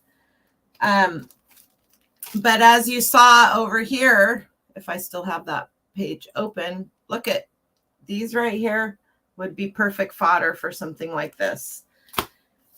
If they're already in stuff like this, and they tell you what they are. But see, this one, she had taken other stamps and thrown in here with them. I don't want to mess with this stuff. These stamps right here might mean something to her or to a stamp collector. Apollo, I mean, or any of us that have half a brain. I am not going to say that I fit into that category. This one is, I mean, why, this is an ADD mine. Arizona with Apollo. Here is one that has not been used, and it is worth 1 1/4 cents. What is this?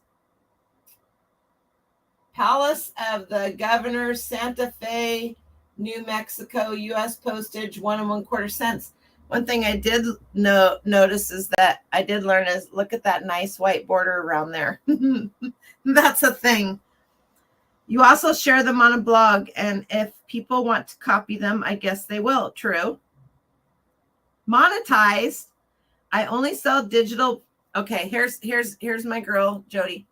I only sell digital printable that are out of copyright and in the public domain, but I do scan all kinds of ads, catalog pages, etc., and share them on my channel. Advertising addict. Doesn't have to be monetized.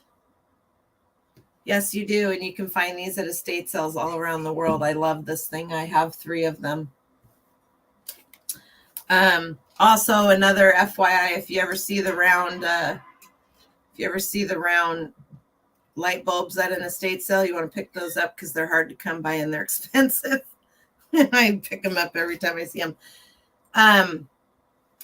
So, you know, if you happen upon a bunch of stamps and stuff like this, and you have a bunch of them that are in here and you don't want to sell them, this is Christmas related, but you can use them. They're absolutely still usable. And I'm telling you that because I looked that up on the USPS website.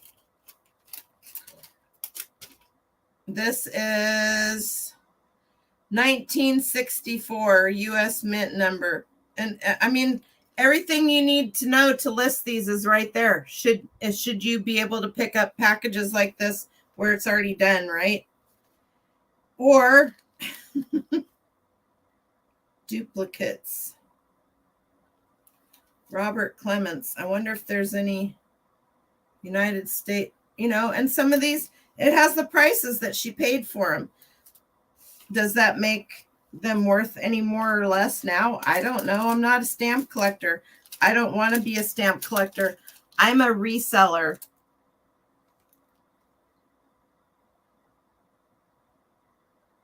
Your neighbor got one when they were, oh yeah, and they're expensive. They're a couple $100 if you go and buy one brand new. But they're amazing. They're super amazing to have. So let's go back here. Let me come back here. Did somebody message me or was that something else?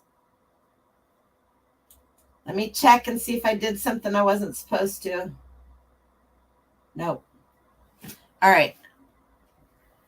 Hey, busy girl, how you doing? Had to put yourself on timeout for all sales, getting that hankering to go shopping. I am going to do my best, other than to maybe get some content, to not go to any sales for the rest of the summer. I have that much stuff. I need to shop my storage units. I need to get my stuff gone and gone. I know none of you believe me, but I'm going to try really hard. We'll see. All right. Okay, this one we don't need anymore. This one can go away. Handmade tags, vintage junk journaling. All of these stamps can go right. Where's that one? Where's that one I about had a freaking anxiety attack? This isn't the right. Hang on.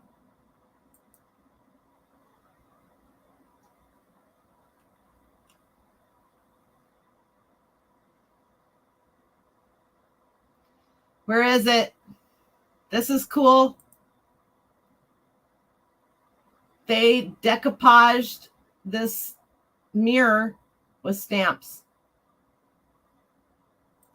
What I'm getting at is there's no reason, if you don't understand stamps, to organize and display a postage stamp collection. There's no reason for you unless you really want. You can make money selling stamps for sure. You have a doctor's appointment down there. I know. I should get instigated. There's no reason. You can make a lot of money on stamps if you have access to be able to buy tons like this, like that tote that I bought. If I wanted to sit and go through them all, I could probably spend months and make quite a bit of money going through it. But there's this one. It's the Instagram one. Yeah, but did you not put it in here? Okay, hang on a second. I'm going to unshare. Because I'm going to go over and find this on Instagram. I want you guys to see this. It's amazing, but my anxiety was like, what? I couldn't do it.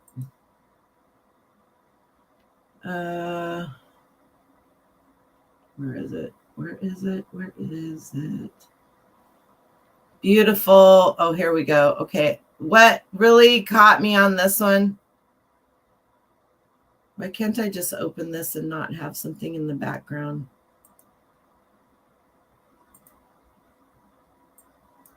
This is okay,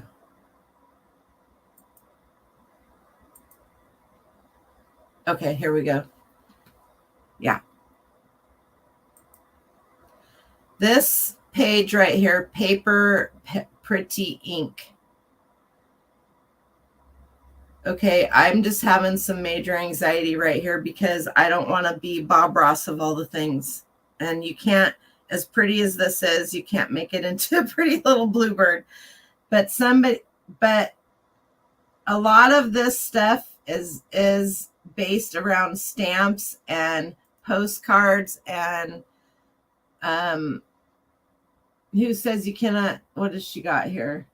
A closer look at the cute wax seals. This is a whole category of stuff. Here's junk journals that she makes. Look what she's got here. Stamps. All of these papers are, this paper that she has right here is actually, that's not printed off. That's a real piece of newspaper, or it looks like a dictionary page, actually. This brown piece right here. And she's got some dried flowers. She's got a wax stamp. All of these, I'm like leaning in so that I can read it to you guys. Happy little trees or happy little stamps. Mail and stationery.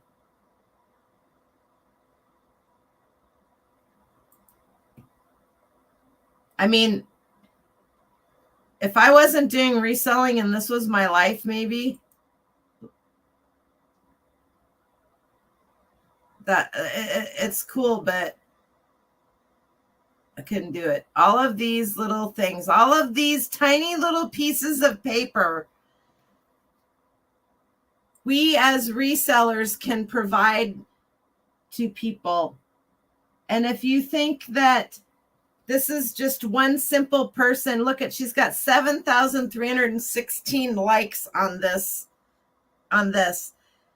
When you find an Instagram page like this, you need to open it up and you, as a reseller, and study the things that they are collecting. And when you go sourcing, these are the things that you want to look for. Look at, she's got butterflies over here.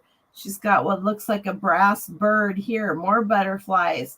There's tapestries, there's big prints, you name it. Pens, pencils, candles, brass little doohickeys. You need them all.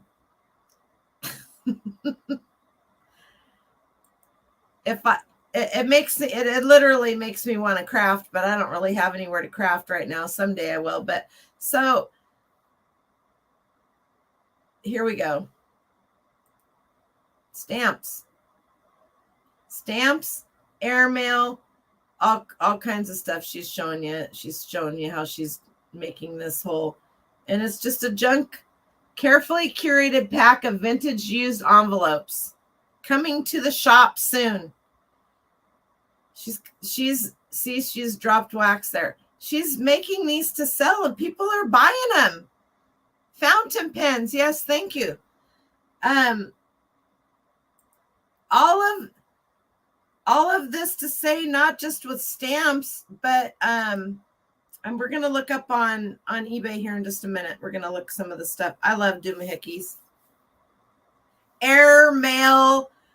I have some listed. The airmail stationery, not just the envelopes, but the stationery, the fine, thin onion skin type stationery. I've talked to you guys about this before. All of the old typewriter paper, the linen typewriter paper. I have some over here.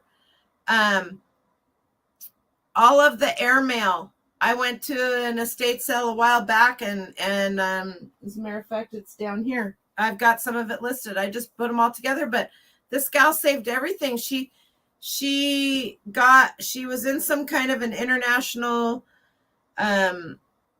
group and for college, and they traveled every summer. They went all over the place, and she brought back all of the airmail. Like when you were in the hotels back then, they had stationery in the hotel so that you could send mail home. And she brought back all of that stuff from every hotel that she was in. So that stuff sells. Who does it sell to? People who do this. There are people that collect that for themselves, just like stamps and stuff like this. But this was blank. There was the blank envelopes, and it was the blank with letterhead on it from expensive hotels that are no longer around. So you have many different collectors in that area of that kind of stuff, right?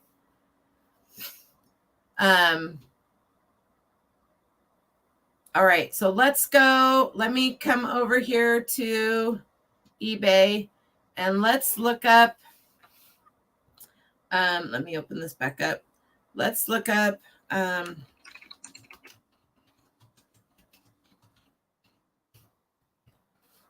lots. Mint postage stamp lots, USA, 50 to 120-year-old MNH vintage stamps, free shipping. I don't know. Antique and vintage US postage stamps. Here's a lot of 200 plus vintage US postage stamps. I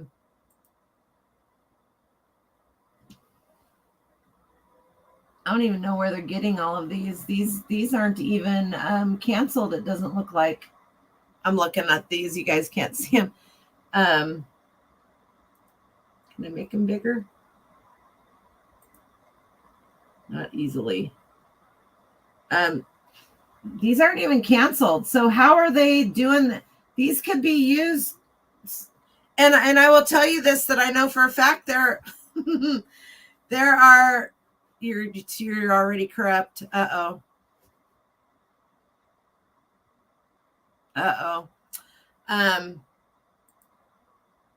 Here we go. 25 times different postage stamps per lot, vintage antique collection, unused. There's your glassine envelopes.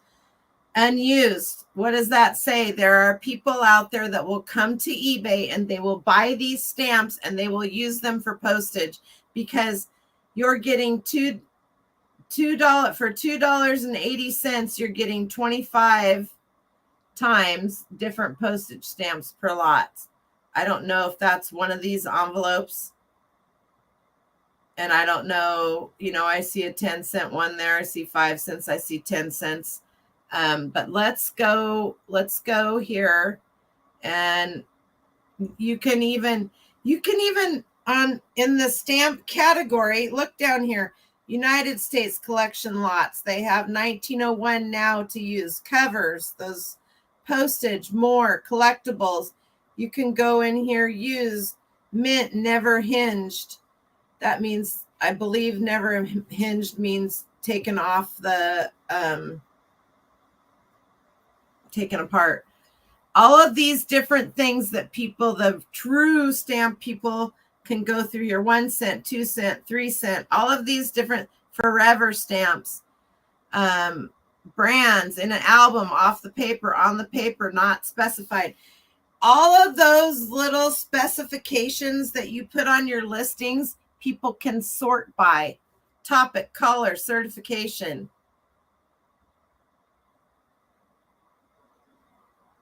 Vintage postage stamps. Here's kind of what something that you can do. Somebody used I wonder if this seller got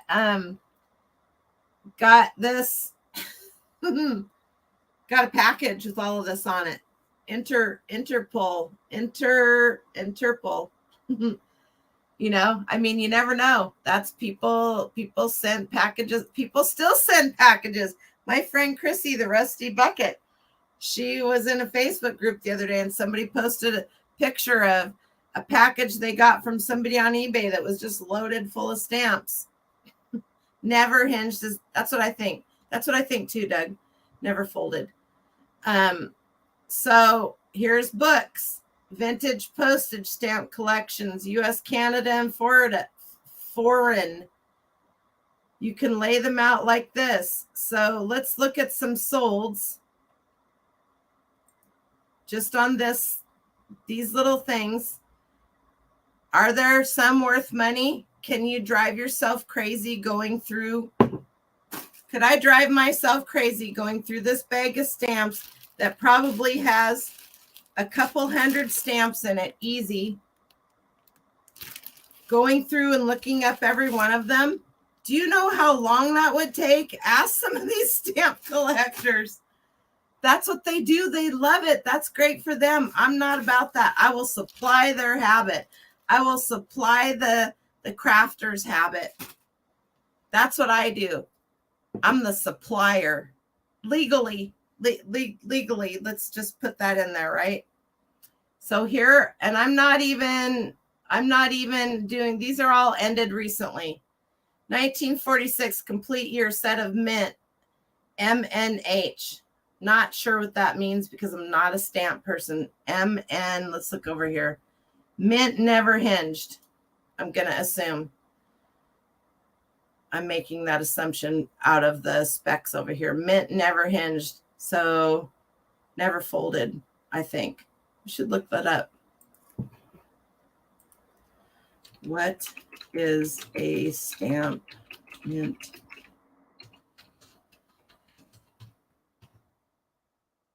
A stamp as issued by the post office with a full original gum and which has not been previously hinged. I want to know what hinged means.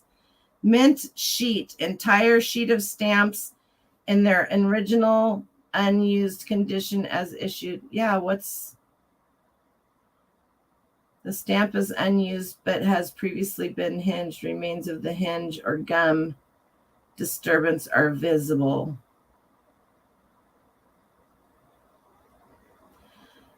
Okay, an unused stamp that has full original undisturbed gum with no trace of damage done by the stamp and they're hinged when you lick them and stick them.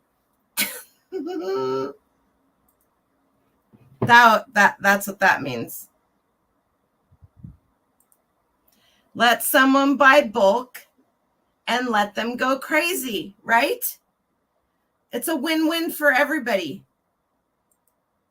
I follow people that use the mini stamps needed on the envelope to create an image. Yeah, envelope art, 100%. I follow someone who does fancy envelope calligraphy, and she buys old unused stamps to mail those letters. She will match the style. Yep, that's who I'm looking to sell my stamps to. Those people, I mean, heck, and that's why I said I'm thinking about doing it on Whatnot. I think I'm just going to have specific shows on Whatnot once a week or so, and I'm just going to do stamps. There's a few of these that I might list on eBay. I don't know. I don't need to.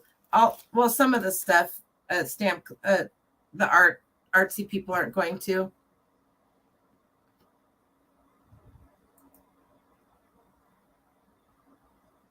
Yeah, they could have just said lick and stick, right? You have them, Noel. Those are the bits that were used to put them into the books. Those are the, no, these, well, I have a lot of them, yes. Where's, these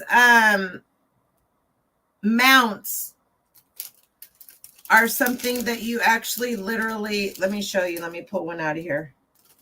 These are like these things. These are like these things. These are a specific size that's in here, and they show you how to do it. And I pulled one out of an envelope here. These do not affect the gum or the hinge, because you're going to stick your stamp inside here, and you're not going to gum it in. And then you can mount this back piece. Does that make sense? I'm a little unhinged every day long, all day long. Does that make sense? Can you see the little line in there? So there's no unhinging going on when you're using these. These are what you want to use. I'm unhinged. Ah, that was hilarious. I should go do stand-up comedy, I guess. I've been told that before. Now, that piece of paper, yeah, I have tons of them. Like literally, I'm telling you, Brett. So this is just one envelope full of them. I may or may not have thrown some away. This package right here has 30 of these, and they fit a 40 by 25 millimeter Commons horizontal. Whatever. In other words, that's what size they are, right? You could use these for all kinds of things. You could use these for all kinds of things. Yeah.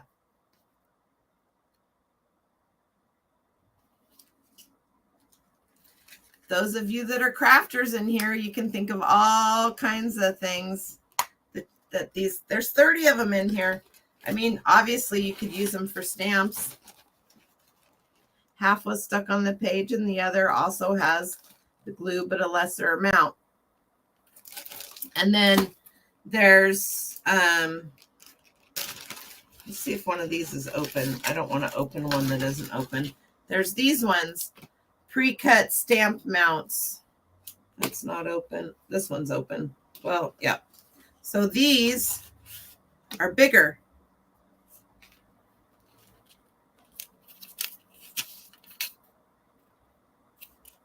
Hello? That's how I answer the phone when people call me. How to mount your stamps.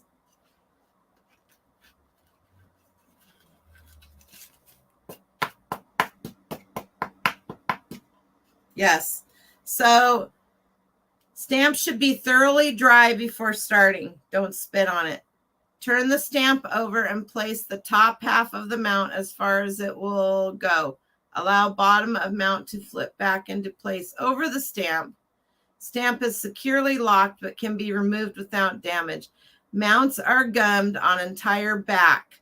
Moisten the top only. Avoid open edges and then attach to the page.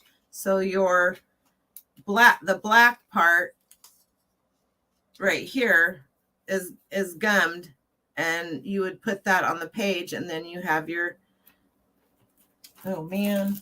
Let me get Captain America here. He's a little bit too big.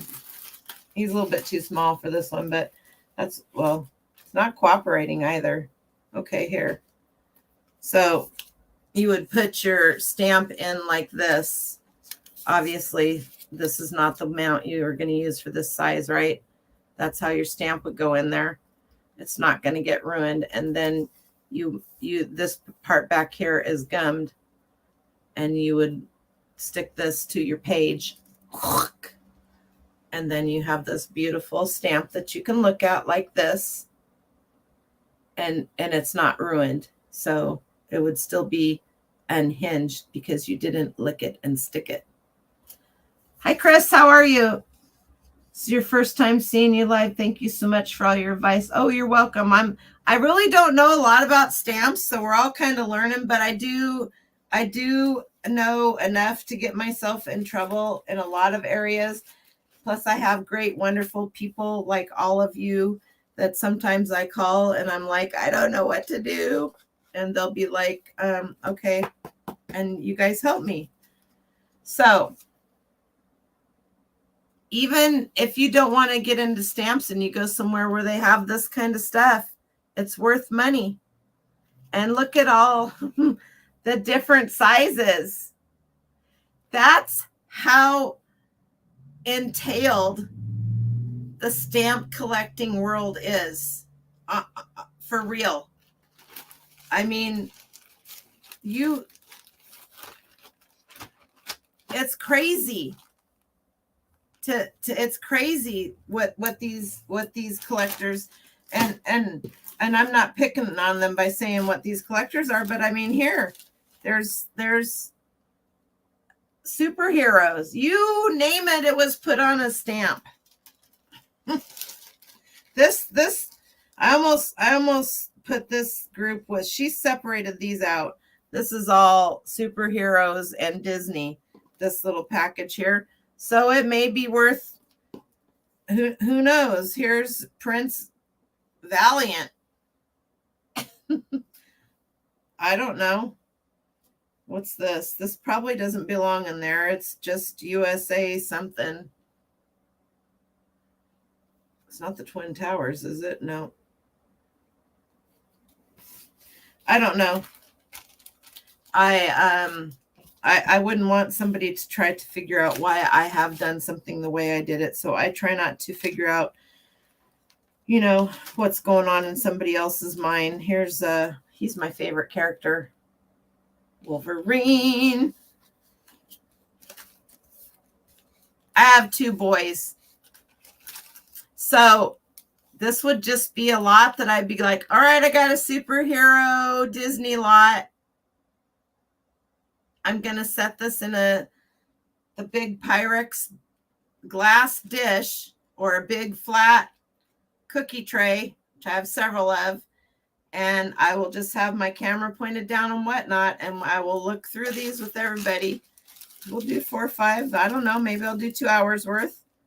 And after we've kind of looked through them, then I'll start an auction on them at a certain price starting.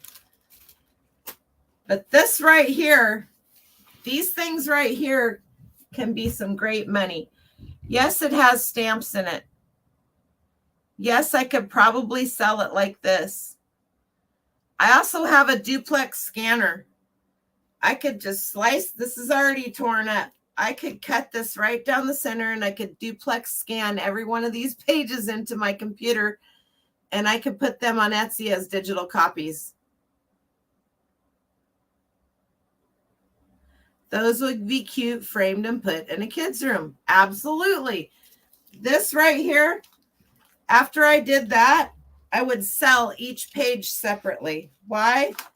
For exactly what I showed you in that gal's thing. People want to use these old, I just lost a bunch of stamps. I live in Washington. People want to use these old pages for exactly what that gal was doing for stationery and that kind of stuff. I do. My friend Ethel's dad thinks I live in California, but he thinks my name's Nicole. So I've heard. I'm okay with that.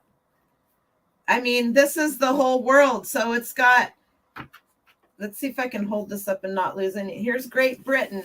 These pages are cool. even with the ones the colored ones are real stamps.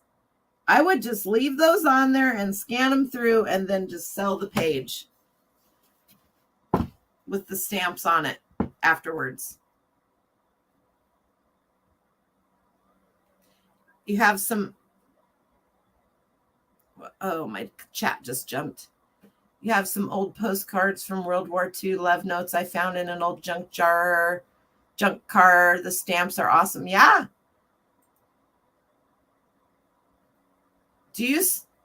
I mean, so let's look up some of that. Let's look up some of that stuff. Prince Valiant was drawn by two gentlemen from Toledo. They were an uncle and nephew, with the nephew working for years. Oh, really? Nice. Washington is just very northern California. No, California is very southern Washington. Don't even go there. I really don't. You're on the same coast as me, aren't you? I'm going from water to coffee, from coffee to water. What can I say? Okay. Let's see.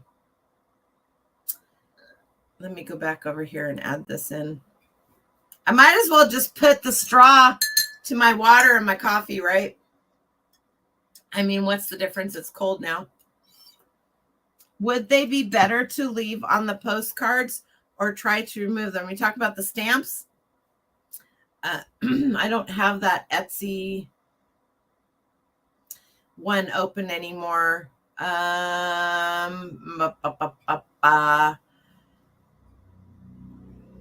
Go back about 30 minutes into this one and look at some of the stuff I showed that you could do with those postcards and not do anything, not take the stamps off, not anything. I would leave them on the cards myself personally. Okay, let's do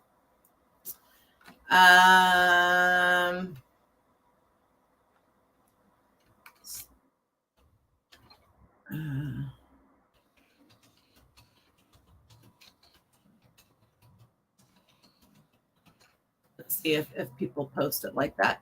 Vintage stamps for junk journaling. Vintage fabric booklets for your junk journaling. Oh, I need to do this. I'm gonna do this.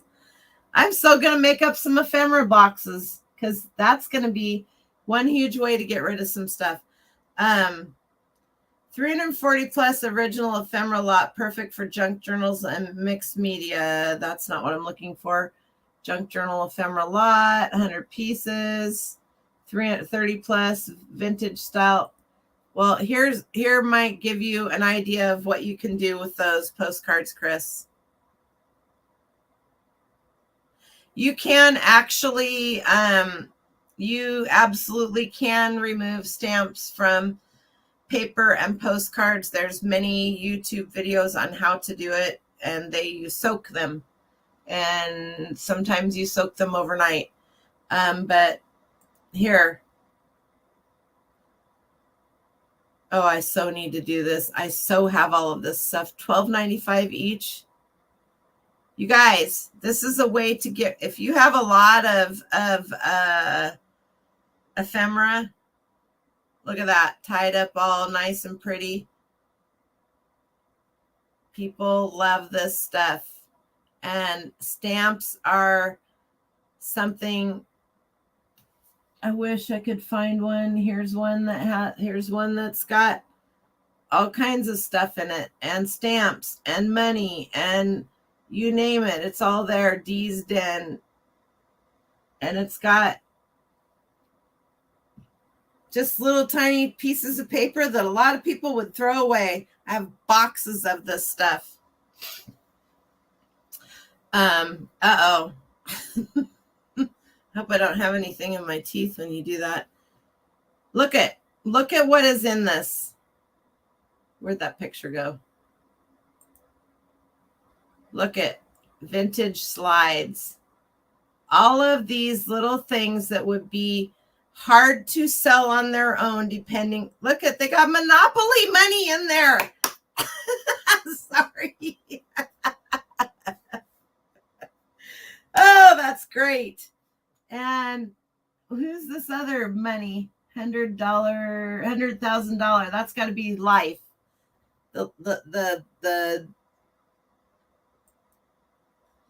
You're in trouble. You're in trouble, Amy, for not telling me. I mean, the things that you see that people sell. I mean, I knew you could sell ephemera bundles. Let's not. I don't want to put myself that far down the stupid rung.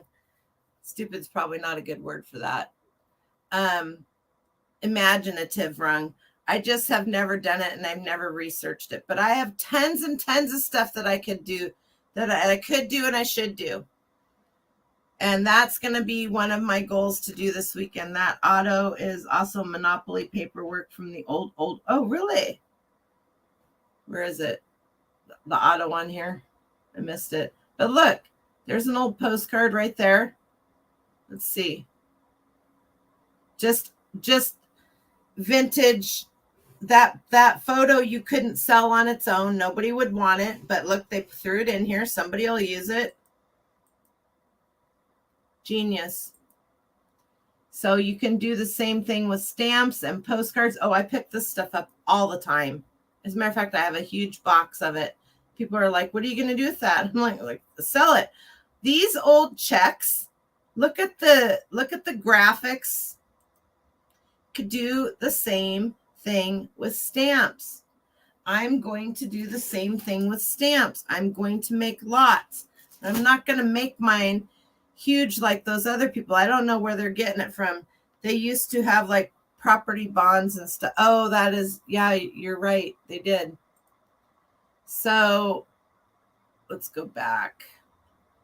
See if I can find what I was originally looking for. You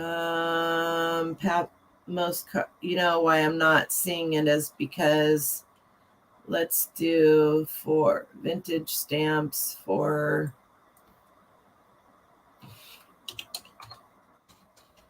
let's do that. Oops, might help if I actually spell it right here.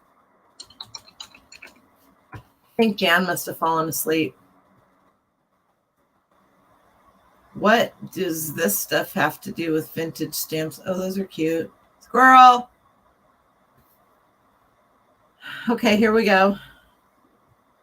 Oh, I know why, because I have it on solds. Vintage treasures, stamps for crafting. Look, you guys, 23 cents, 30 of these for $2.50.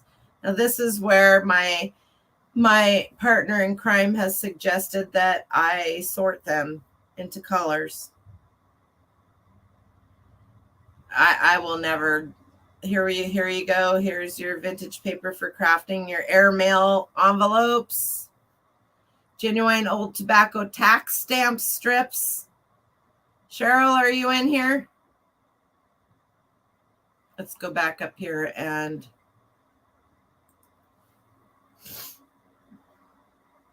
these are not postage stamps. I probably should have put postage stamps in here.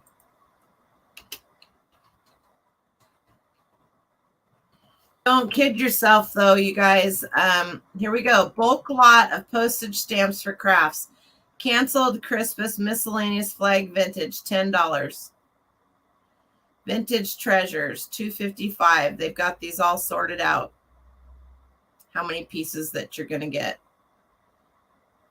So that is another way. Here we go. Vintage postage stamp lot. Stamped and unstamped for collecting or crafting, pre-owned. Sale and their stuff is on sale. So what are you going to get? What are they offering here? State fine, good condition, ships within 1 to 2 days. All right. So it doesn't really say this is a good way to get some. Doesn't really say how many you're getting, and that first picture isn't really a good representation of how many. because there's some up here. There's some over here. So $21.84.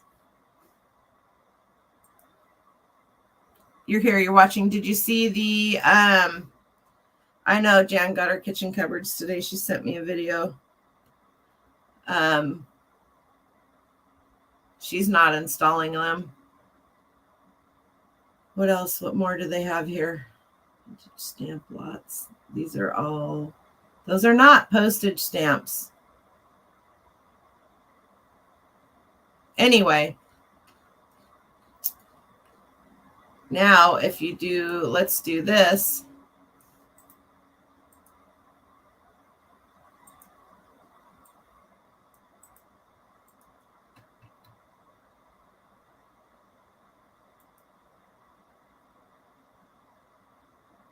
Just the freaking ideas that you can get looking at Google. Vintage post stamps for crafting, and now we're looking at images. This is amazing. DIY cardboard creations. They took the cardboard ornaments and they covered them in stamps, kind of like origami. All of these items are covered in vintage stamps. And what I was going to say earlier was that Easter seal stamps, all of the Christmas Easter seal, any of the Lions Club, all of those different organizations that used to send out stamps. And I'm trying to think, so I'm not looking at you guys because I don't want to look at the chat. Any of those that you would get sheets of. I remember my parents getting them at Christmas time or before Christmas time. You could put them on your Christmas cards to make them look more cheery, right? And then at Easter time, I think that they would come out too, but half the listings end up being scrapbook stamps. So, that's why I put, and scrapbook is fine, right? Look at, these are vintage famous places post stamps, crafts, decorations, collections. That's exactly how you want to title your, here, let's open this up. It's an eBay. This is perfect. Maybe I need to shut this one and shut this one for some reason. All right. This would be perfect for how if you want to lay your stuff out and sell it. That's perfect. $4.99, 50 stamps. And then if a collector sees one in here that he wants, man, 50 stamps, that's nothing. That's like, I could probably do 40 lots just out of this one little bag.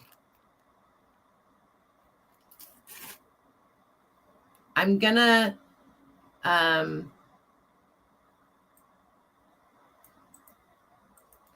put this in the chat. So if anybody wants to go and pull this listing up, and if you don't find it, it's sold. So go into the solds. Here's 10 ideas for faux postage stamps. Well, they could be regular postage stamps that somebody is gonna buy and use to make these things with too. So, vintage postage stamps, English royalty. This is cool. This is on Etsy. Etsy's a good place to list this kind of stuff too. Oh, come on. Why are you doing this? I gotta call the cable company or the internet. Here we go. All right. $5.39. Low in stock, only one left. 15 English royalty kings, queens, vintage postage stamps for crafting. That's pretty cool. The ways in which, I like this one down here on the bottom. Look at that. It's like the dead man. 25th anniversary coronation of Queen Elizabeth II. There's so many different ways that you could sort these, right? It is cheap. I agree with you. I think that's cheap, but that's what they're selling for. And you have to understand there's only 15 of these little tiny stamps. 15 stamps, and you're getting, she's running a 10% off sale right now, $5.39. And then she's doing free shipping. I will never do free shipping. But maybe she has stamps that she can use to send these with. And then they'll get that many more. So, I mean, really, I'm going to also put that one in here so that you guys can go back and see. Maybe I should do this too, in case at some point in time, there's some pretty cool words in here. This is there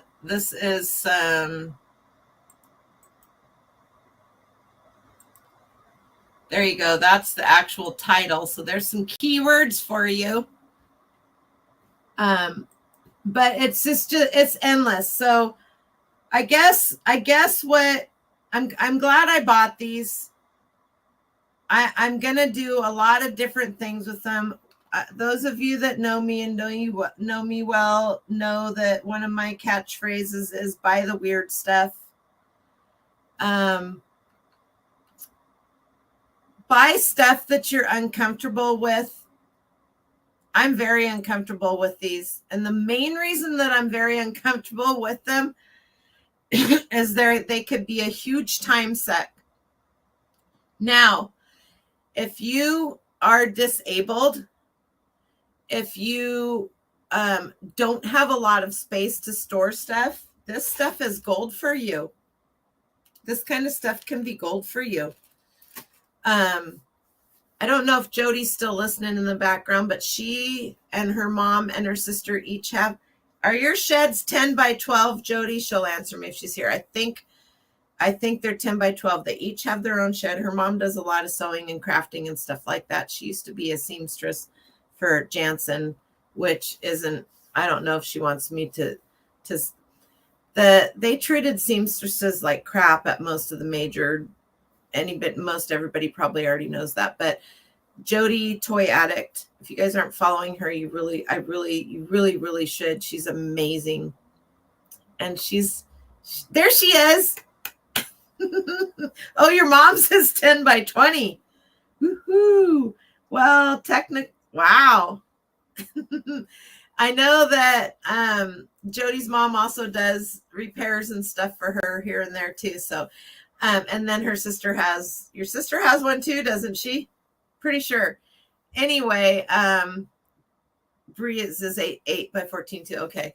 So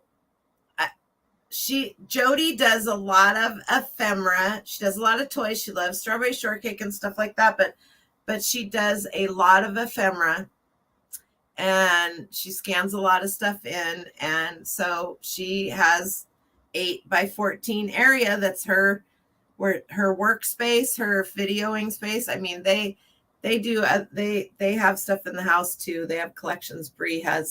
They have really cool stuff that they sell. You're going to have to go look at her channel and watch some of her videos. I'm just telling you, if you want some really cool entertainment, you need to to learn some other stuff. She got the big barn, and learn some other stuff. I'm not going to teach you. Why should I teach you when there's an expert that'll teach you that stuff right there? I've had Jody on my channel twice now, and I'll have her on my channel again. 1,500 patterns. Where do you have them listed at?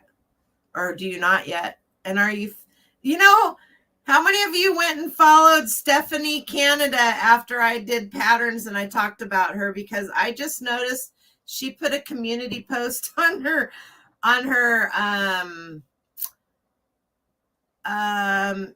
you don't yet. She put Stephanie Canada, got that? She's down in Florida. You want to follow her if you aren't already. She put a post on her community page that said, Hi, I've gotten quite a few new subscribers recently. Let me tell you a little bit about myself. I just kind of giggled to myself. I saw that yesterday or today. You should go follow her if you aren't following her already, because she is amazing. She is more sarcastic than I am, or maybe I just haven't allowed myself to share the full sarcasticity of myself with you guys. I just made that word up. So, I mean, there are lots of things that I will absolutely teach you and share with you guys and show you how to look them up and where I think the best places are to go. But there are certain things that you will never hear me talk about, because there's going to be somebody else that's what they specialize in, and I couldn't even touch them on teaching you how to do it. If you want to learn about specialty older toys and stuff like that, and dolls and that kind of stuff, you got to go follow Jody, this girl right here. And plus, she's right across the bridge from me. We're gonna meet up here soon. We're gonna have a bunch of us meet up. Jody and Estella and Terry, Mindful Recycle, and anybody else that's in this area. Thought you are, sister. And she cuts out her patterns like you do, half-assed. Oh, good night, Jeremy. Thanks for hanging, and thanks for dropping links for me. I appreciate you a ton. Anyway, so I don't know what you guys were expecting to learn. I don't know if you thought I was going to teach you all about collecting stamps and the don't anybody take this personally that does collect stamps. The true stamp collector, that kind of stuff. No. Is there money to be made there? Yes, a lot. So if you have the want to no longer do this kind of crap, I don't know if I can get you over here, that kind of crap, and you want to bring down your, or you're just in a small area. If you have a bed and you can raise it up and you can put totes underneath it, they have these wonderful Rubbermaid ones that are super long, like for your, I put my hats, we can put almost 200 hats in one of them.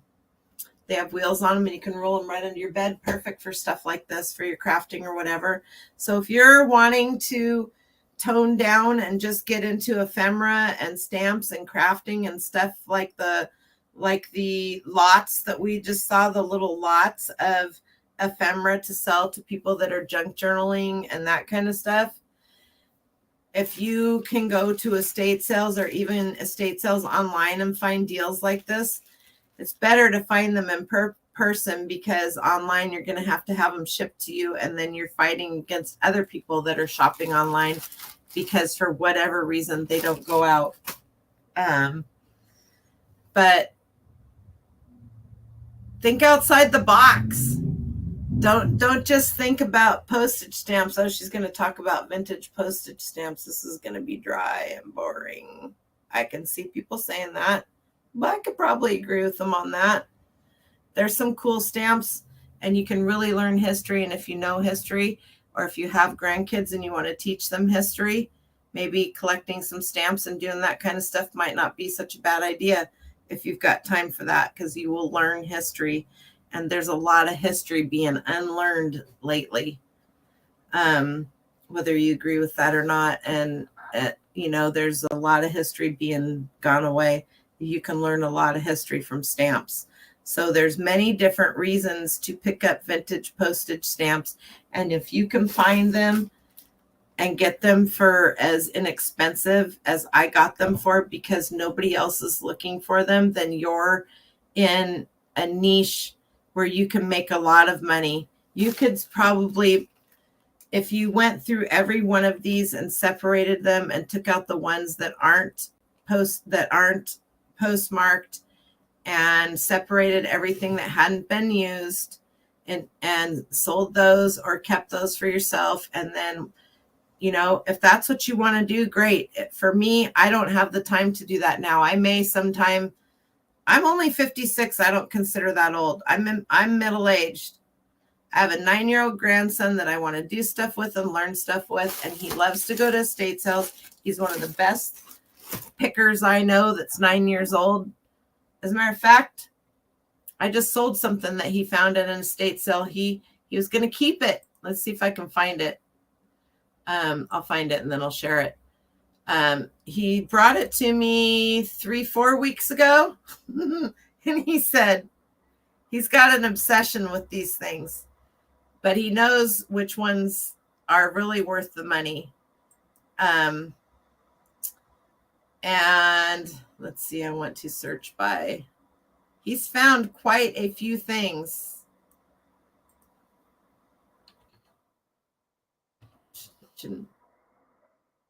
Not going to pull it up that way. Okay. All orders. I'm surprised he didn't come over here. Where is it? Right here.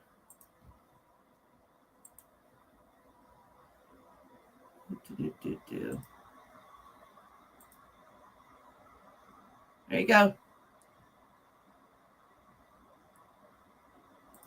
Uncle Sam's vintage 1998 keychain fob key ring. This is an unfooted one.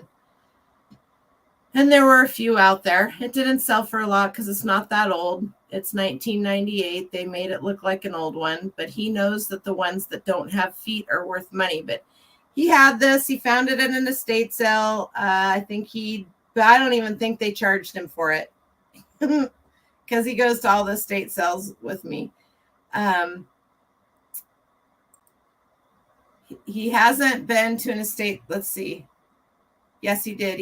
He didn't go out with me last weekend. He went with me the weekend before. And you guys will never believe what all the crap that he got. And when I call stuff crap, when you're hunting for treasures, the minute you buy it and pay for it, it's crap until you've hung it on your wall, given it to somebody, or have it listed. Until then, it's crap because it's crap that's cluttering everything up or doing whatever. Tell your girls that, yep, 100%. Anyway, the first thing that he picked up was a set of battle axe swords that go on the wall like this, and they sell for like $300. I'm not selling these, Nanny. I'm keeping these for myself. He had a bag. It was $10, fill a bag. And I'll tell you what, that kid filled the bag. And I took it's out there in the other room. I took all of the price tags off of the things that he got and put them on a Post-it note because, I'm Post-it note queen, and ran comps on everything that he got. And he sourced. He's keeping most of the stuff because he got a vintage laser tag set for him and his dad to use. He's super excited about that. And it works.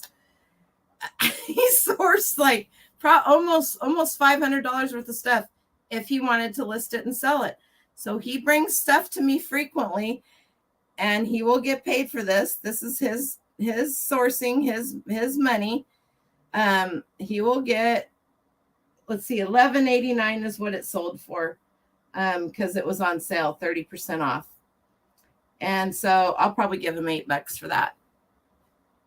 And he was at the shop with me when it got shipped, and I made him come over and help me ship it. I go, something of yours sold. Let's go get it. Went and got it out of the box that it was in. So, yep.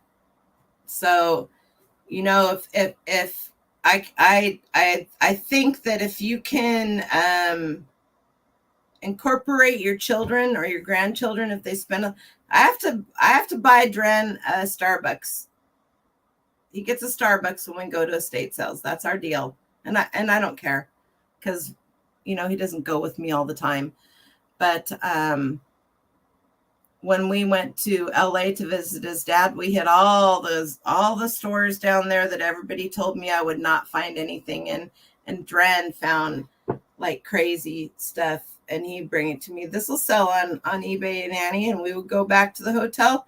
I listed a bunch of stuff that he found at a Goodwill, in Hollywood, that I was told we would find nothing. I listed it. He found it. We paid for it, brought it home. I listed it while we were in LA. It sold while I was in LA. We drove all the way back home because my store was on vacation and shipped it from Washington back down to LA. So teach your kids, because it's a great avenue. Teach them, find one thing that you source that they love. Find one thing that you know about that you source that they love, and teach them everything you can about it, because they will always have something to fall back on when times are tough or something happens and they need to work from home. It's a great, if you have kids and you're not taking them sourcing with you every once in a while, I mean, it can be busy, right? So if you have kids and you can take them with you, the bins, Dren loves the bins. As a matter of fact, during COVID, when they wouldn't let the kids 12 and under come in for specific reasons. Okay, on one hand, it's a good thing. On another hand, it's not. The people that bring their kids in and let their kids run around like crazy fools, they should all be kicked out. It's not a place to be messing around. There's people with carts. There's the big carts. There's stuff on the floor. It's easy to get your fingers pinched. And then there's the people that bring their children and are there for hours and let their infants cry and cry and cry and cry and cry. I raised 2 kids by myself, 100%. Understand what it's like to not have a babysitter. But when your child is that upset that they're just crying, and I'm saying this because there's a lady that was there every day. She literally went every day. And she had, we have a group of, it's a religious group. They're Apostolic Lutherans. So it's an old German, and they come and they source clothes because they have huge families. Anyway, she would be there every day, every time. And I didn't go every day, but I can tell you this lady was there every time I was there. And that child would cry for hours. I'd be like, I wish I had brought my headphones. So there are age limits, maybe, I don't know. It's take care of your responsibilities when you're somewhere and don't make other people suffer. And if you can't pay attention to your kids or your grandkids, then don't take them somewhere where there's going to be a lot of people and potential to get hurt. Dren loves going to the bins. I have a video that I did with him at the bins. I need to get it edited and get out. I will crack you guys up. So, but I think it's a great tool to teach your children. It's a great way to learn history, especially if you sell vintage things like what I do. Then you're looking them up, you're learning stuff, and I've learned so much stuff that I hated history in school. I love it now. I've learned so much stuff that I wish I knew, and many more things to learn. I never stop talking. Never. That's how it goes. It's my channel. I can talk for as long as I want to. You don't have to be here if you don't want to, but I enjoy you being here. Bed bugs. We're not going there. Anyway, it is 8:45. I've been on here for almost 3 hours. I hope you guys learned something new.